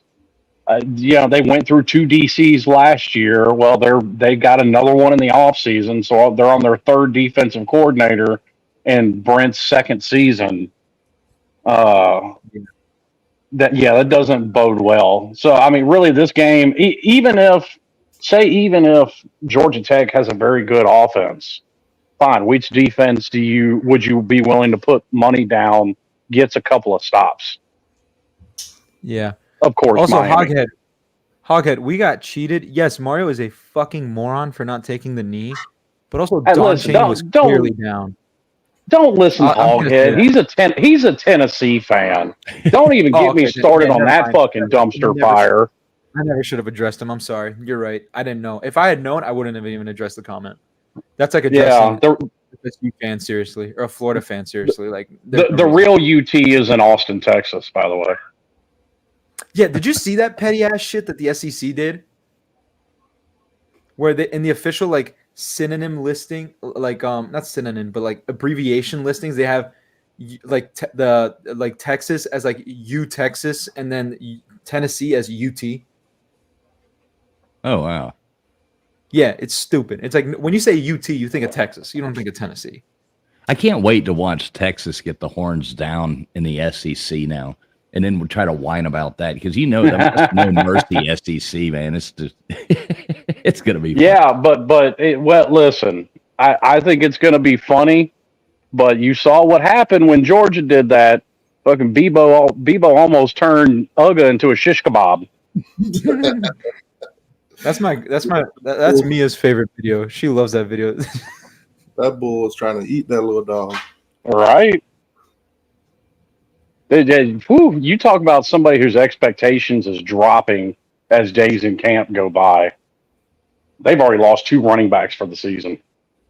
Yeah, that sucks. So I think we get this win. Yeah. We don't mess up. We're going to get revenge, I think. We're not going to mess up like we did last year. 45-21. It's not going to be close.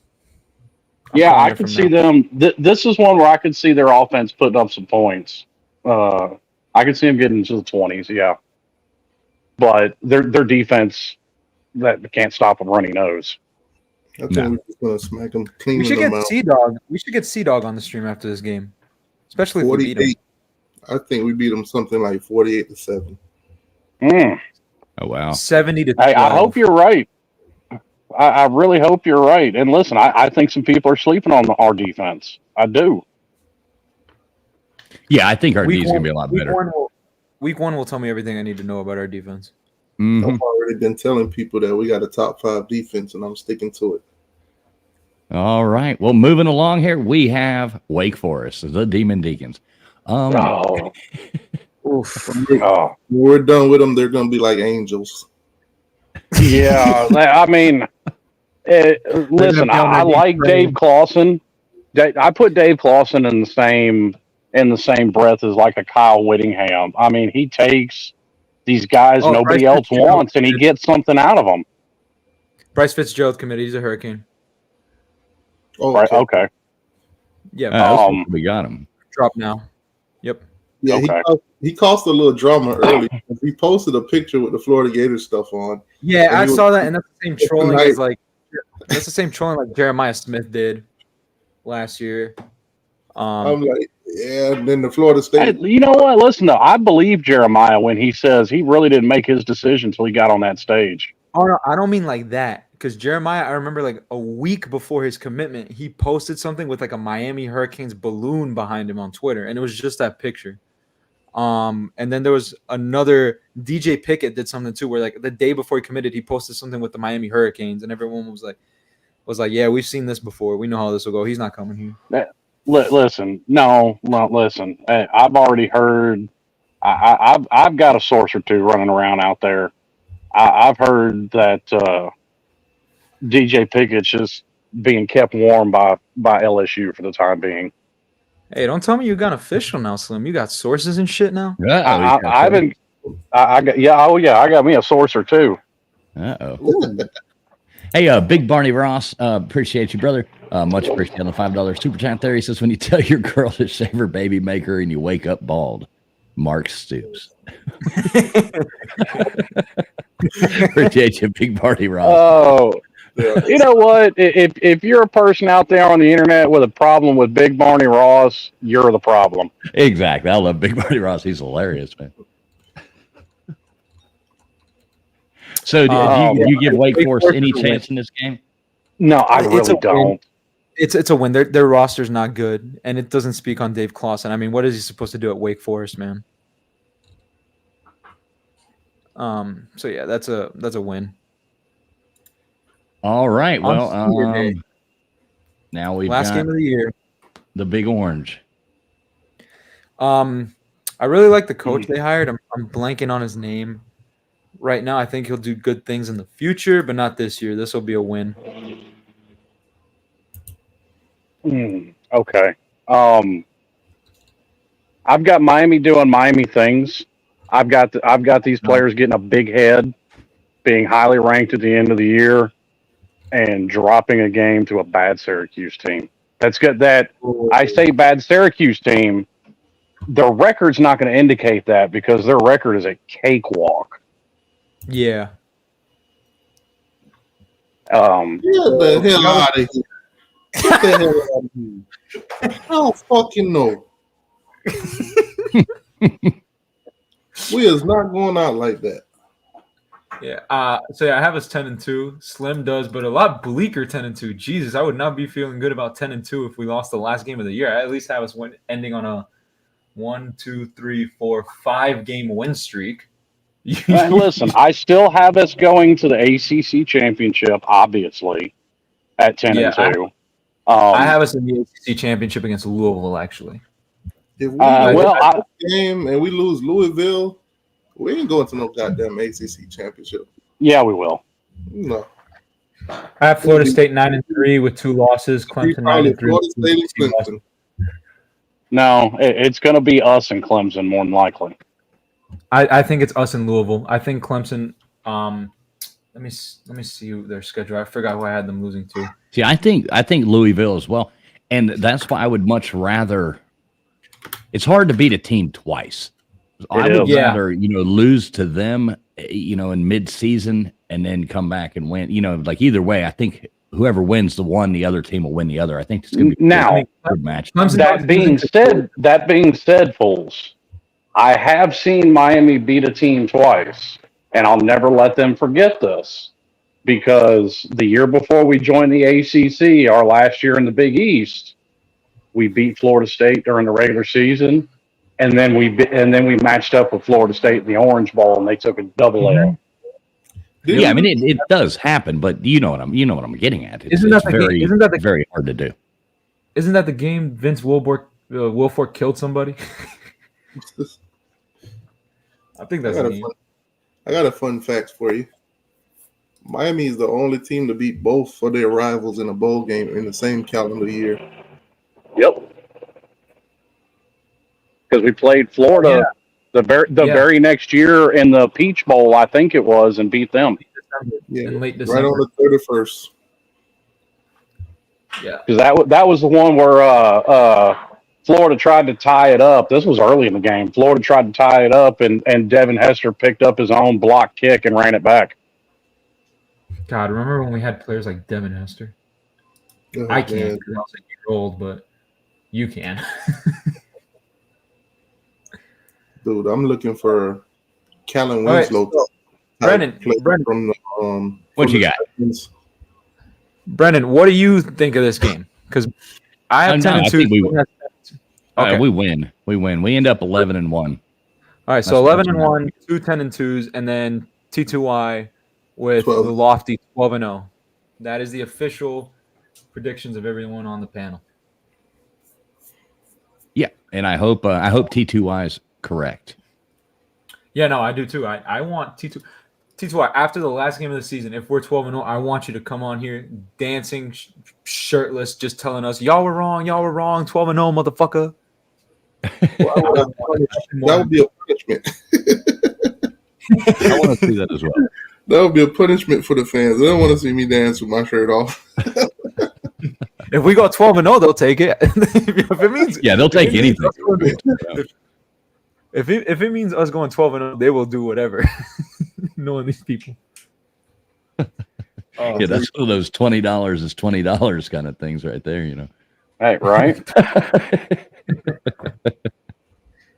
Hell, I don't even need it. I'll still take $20. Hey, it's $20 I didn't have. Shoot, and this is way out of the ballpark. But if we win the national championship this year, Oh my God. I'm gonna take a trip up to Tallahassee and steal Renegade. Man, Ride them all the way back. Ride them all the way back to the 305. I want to go up to Now, I did get a threat from a Florida fan this offseason that if Florida wins that game, that they're going to come down to Miami and steal that war canoe. Oh, good luck with that. Yeah, schedule us yearly, asshole.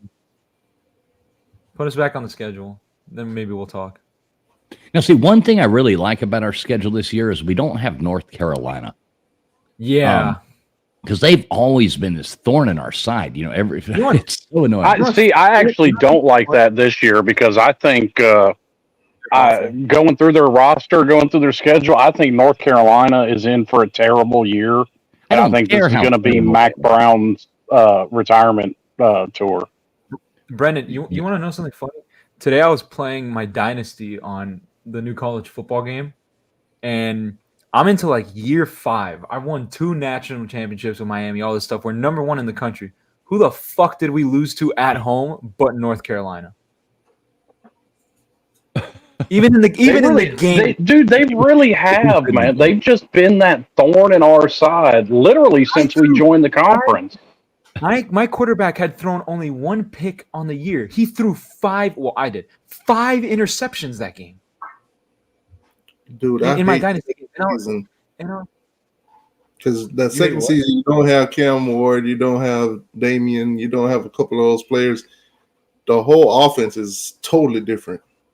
Yeah. Well, doesn't Damian have 1 more year after this? Like he could. Well, he can, but let's be honest, he's a running back. He's not. In my Dynasty, he won the Heisman, so he wasn't coming back. He won the Heisman when we. You know what actually was funny? What happened in this newest one I did? I couldn't get a quarterback in the portal, so I had to stick with what I had. And Judd Anderson ended up being my highest rated quarterback. I have him as a redshirt senior. He's won 2 natties. He's thrown for 15,000 yards. He ended up being a stud, actually. Judd Anderson. Yeah, my second season, Poffenberger is my quarterback. Oh my God, I hate it. No, I was able to get Nate Johnson in the portal and Jeremiah Smith and Eugene Wilson from Florida. You want to hear who's my running back that I got out the portal? Who? Baxter. Nah, Texas. How the hell? He got in the portal from Texas. I was trying to get Caleb Downs the first year, but last minute Alabama beat me out, and I was like, "Bro, you're going back to Bama?" Come on, man. Now I know everybody's pointing, and myself included, to how good the offense is going to be this year. Now, to put that into a little bit of context, if just say for the sake of argument, Cam Ward puts up the numbers he put up last year at Washington State, that would put him in the top 5 quarterbacks all time at Miami. Well, I hope you're right, Slim. But anyways, man, I got to run, guys. And honestly, with T2Y, all right. Yeah. Later, man. Thank you for coming on.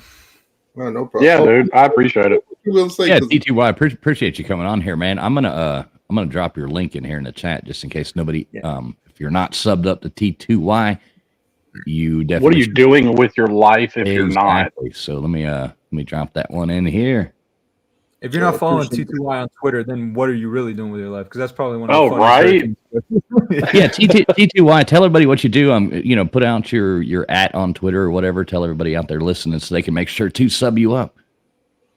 At T2Y Hurricane on Twitter and Big 3 T2Y on YouTube. But Twitter is my domain.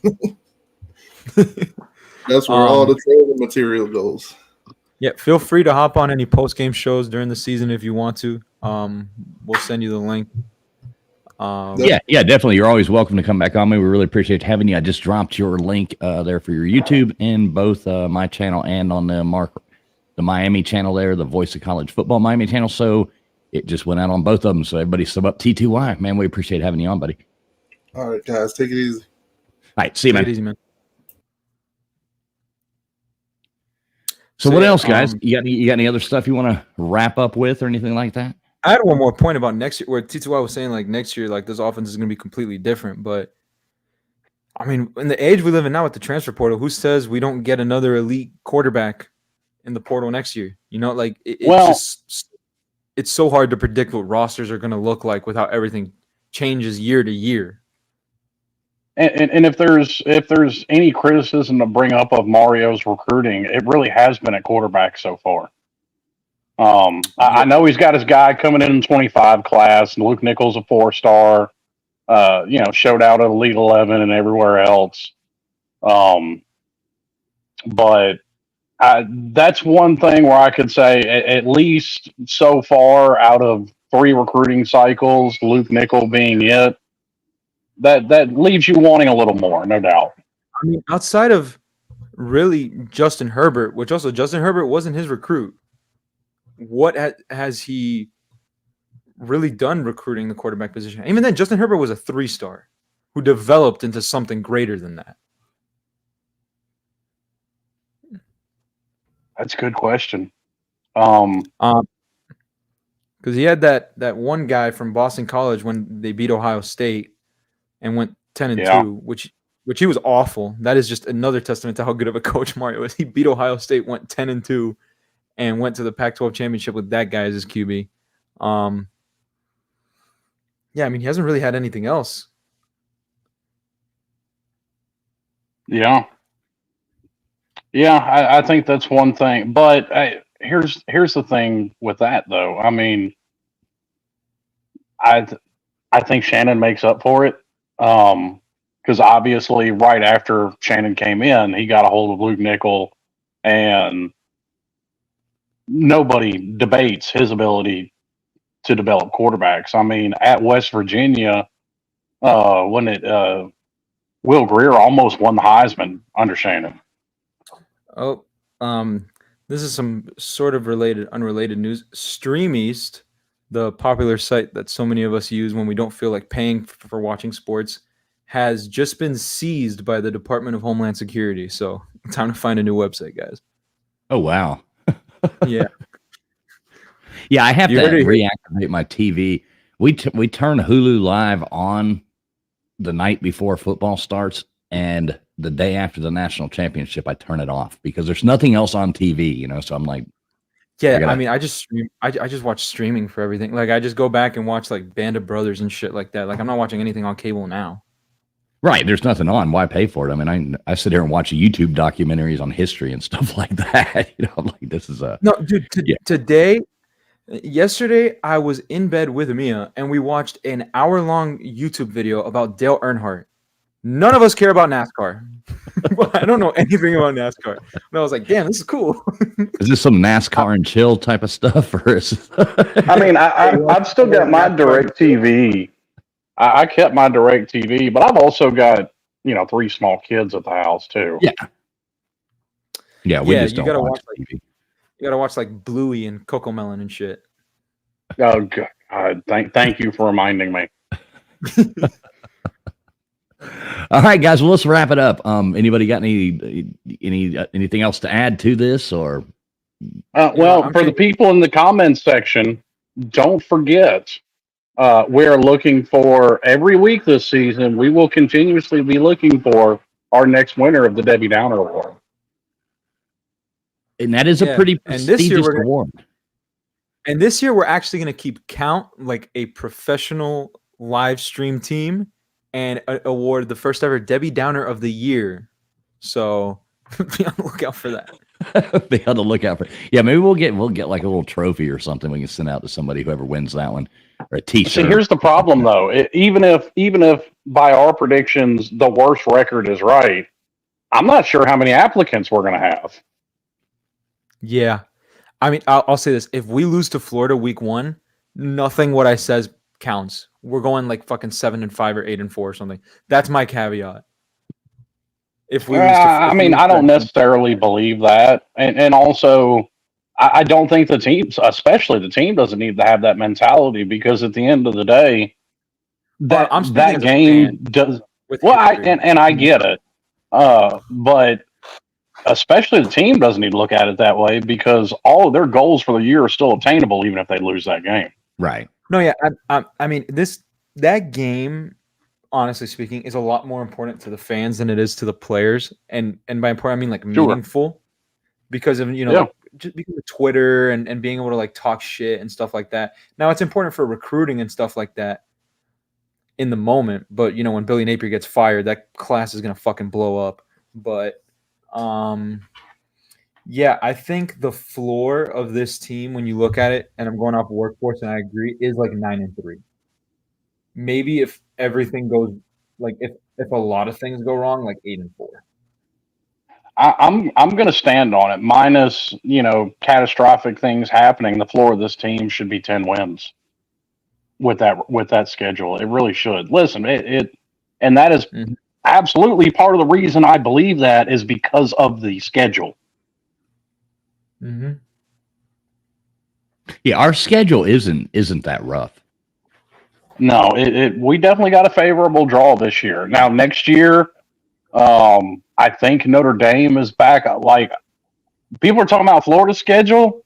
If what I'm remembering off the top of my head is correct, we may be playing 11 Power 5 teams next year, or Power 4 now. Let me see our schedule for next year, 2025. It's hard to get used to that Power 4.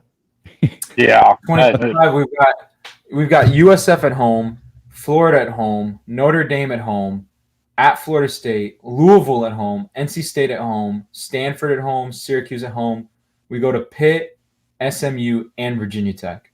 That is a much harder schedule next year. That's gonna be a lot. It is. Yeah, this is the year we need to do something and take advantage of what what's been laid out in front of us. Yeah. And I mean, listen, it doesn't get any better going forward. We got home and homes with South Carolina, home and homes with Auburn. Yeah, we have one more game left to schedule, and that's probably going to be like an FCS team. Probably. Put on there. Probably Middle Tennessee. Oh, God. Like, no. Yeah, Dylan Mullins. What was the name of that? What was the name of that recruit that just committed? Bryce Fitzgerald out of Columbus. Yeah, so yes, Dylan, he did commit to the U. So and don't forget, we have an advantage though, fools. We have a defensive lineman from Middle Tennessee State. Oh, okay. Well, that was so sad when they were throwing that ball all over on us. It was like, oh my God. Dude, it's even worse because I was there and on the sideline where that motherfucker ran right by me on the 99-yard touchdown. And me and my friend, like, we're looking at the play. He caught it, and it was just this the whole way.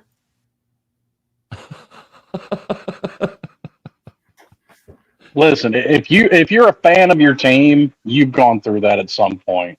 Oh yeah, it's just unless you're fresh out of diapers. Look, this is how you know I'm a real fan too, because at least you guys got to see some good shit.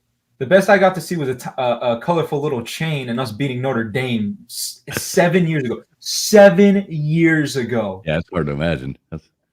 I jumped on when Stephen Morris and Philip Dorsett and Denzel Perriman had this team at number 7 going into FSU, and I thought it's a good time to be a Hurricanes fan. Oh, was I wrong? Was I wrong? It's been rough. It's been, hey, Mr. Duggar, what's up, buddy? Good to see you. Yeah, it's been a rough go for the past 20 years. Definitely. It's definitely time for us to do something. So yeah, I mean, it seems like the trees are thinning. I've seen North Carolina 2020, FIU 2019, FIU 2019, Louisiana Tech, Middle Tennessee, losing and then just a bunch of other games where it's like you got down like 20 points, come back, take a lead, but still blow it in the end. Like how many games like that have we had? I mean, yeah. The one that comes to mind is Virginia Tech in like 2019, where they were up like 28-0. We took the lead. Bubba Baxa misses a fucking extra point, and then we end up still losing that game because that just took all the momentum out of it. The cheese bowl, exactly. He sat Jaron Williams and put Perry in. I remember that. Yeah. Yeah. Well, when was the last time we won a bowl game? 2016. We are 1-11. Brendan, you want to hear something? We're 1-11 in bowl games since 2006.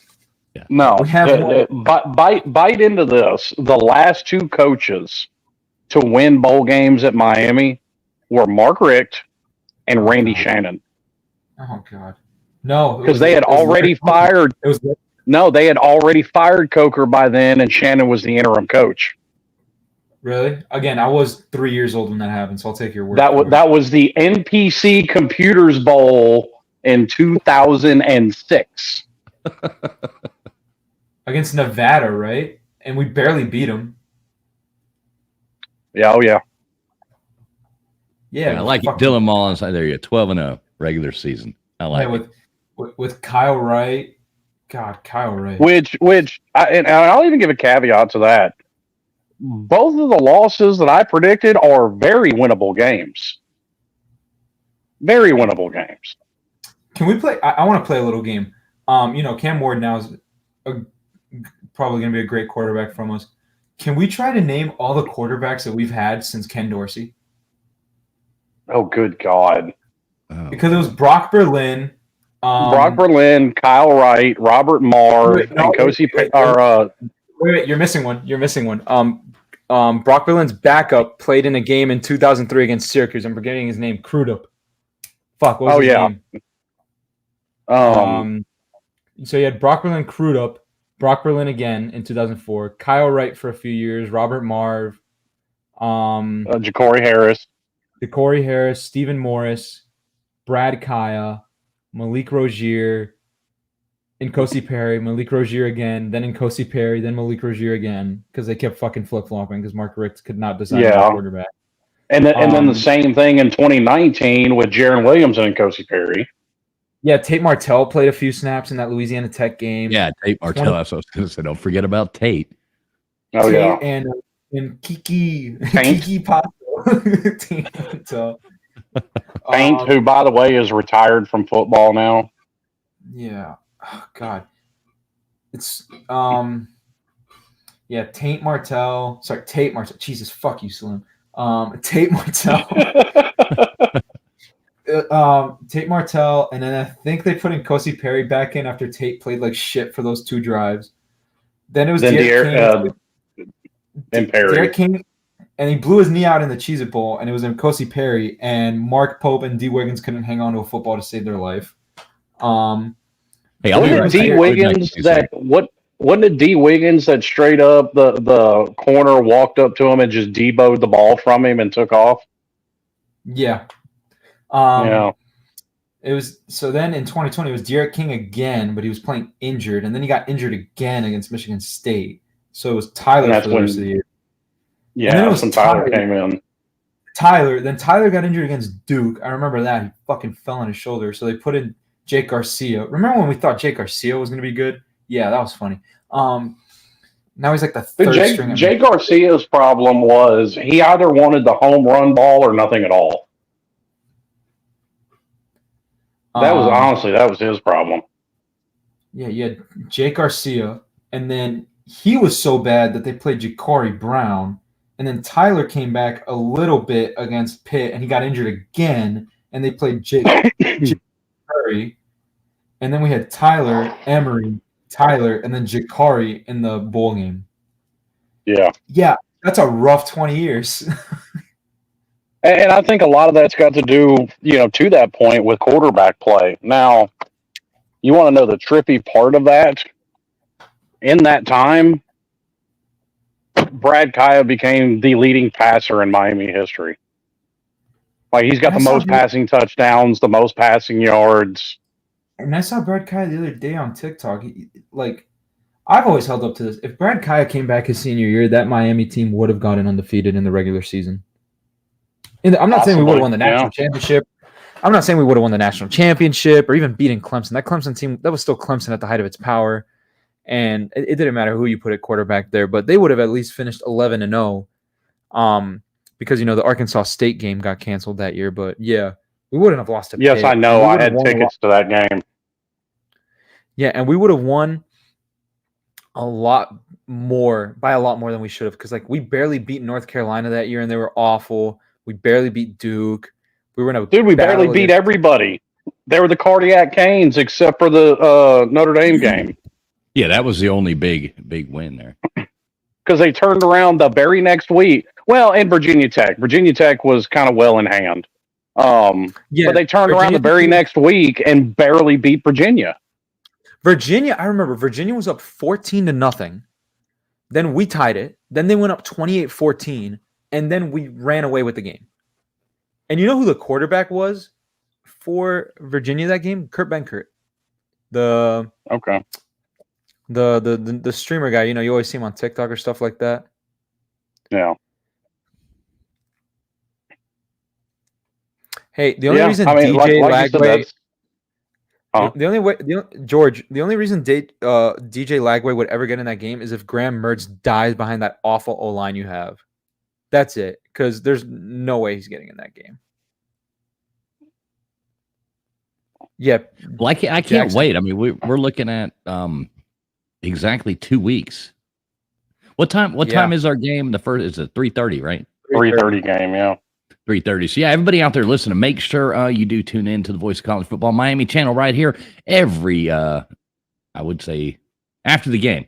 It's always about 30 minutes or something right in there after the game, and we go live right here into a post game. It might be earlier this year because remember, you guys would always wait until I got to the car. Yeah, right. So yeah, we might actually get on.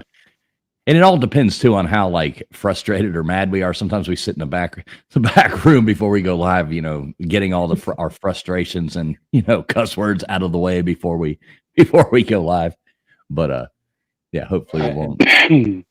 Jackson, you're right. Pittsburgh is where dreams go to die. I don't know what it is about that place. Well, we're not the only ones. I mean, Clemson went to Pittsburgh, I think it was the year before, and lost to them. No, Pittsburgh actually went into Death Valley and beat them with Nathan. Oh, did they? Okay, they went to Death. For some reason, I was thinking that game was at Pitt, but okay. Yeah, remember how everyone kept talking about Clemson's 40-game home win streak, and that ended in 2023 when South Carolina beat them. Before that, the last game that they had lost was 2016 Pitt at home with the last-second field goal. Okay. Yeah, shows you how much college football has changed because, I mean, it took them, 5 years to hit 40. I mean, it took us almost 11 to hit 58. Yeah, and also workforce. Yeah, I will miss being able to scream from my car because I don't have other people there that would care about that. It's nice to get it all out in the car when we lose. All right, so I'm making sure I'm putting in the chat here on my channel to here's the link, everybody. If you're watching over there on the Traveling Fools side, I'm putting in the link to, if I can figure out how to do it, the link to the Miami channel over here at the Voice of College Football, where the post-game shows will be. Let me make sure I'm doing this right. So yeah, if anybody you want to catch post-game shows and laugh at us or do whatever you want to do, we always have a good time over there. So if you're not subbed up to that, run over there right now. This stream is live over there as well. So if you could sub that channel up and give the stream a thumbs up over there, that would be awesome as well. So there we go. Just drop that there. Guys, I think we should wrap it up. That would be that would be, I think we've covered about everything we went through. 11, I got us 11-1. Slim, you came up with what? 10-2. Alex, you as well, 10-2, and T2Y went with the 12-0, which I really do like that. Yeah. Also. Oh yeah, like Mark said. Yeah. Yeah. Live show Wednesday night. Yeah. Wednesday night, Mark Rogers does on the Voice of College Football Miami channel. Does a live Miami show over there as well. So if you want to catch that would be great too. Get over there and do that. And make sure you do sub up Mark's main channel as well, Voice of College Football. All kinds of cool call-in shows, stuff like that. Great content, a lot of fun, great community. And, Mark's the man. Yeah. Mark's always on there, whether it's with Cam most of the time or if he can't make it, he has other people on. I've been on there a few times. Cam's one of my favorite targets to harass. Me and him just have different philosophies on football, but we want the same thing. It's like politics. Yeah, exactly. We'll keep it good. We do appreciate everybody tuning in though and checking this out. It's been a lot of fun. I really am looking forward to this season. I think it's either way. I mean, we've had a blast doing this when we've been horrible We've had our ups and downs, but we always have fun doing this show, and I look forward to it. It's going to be a blast.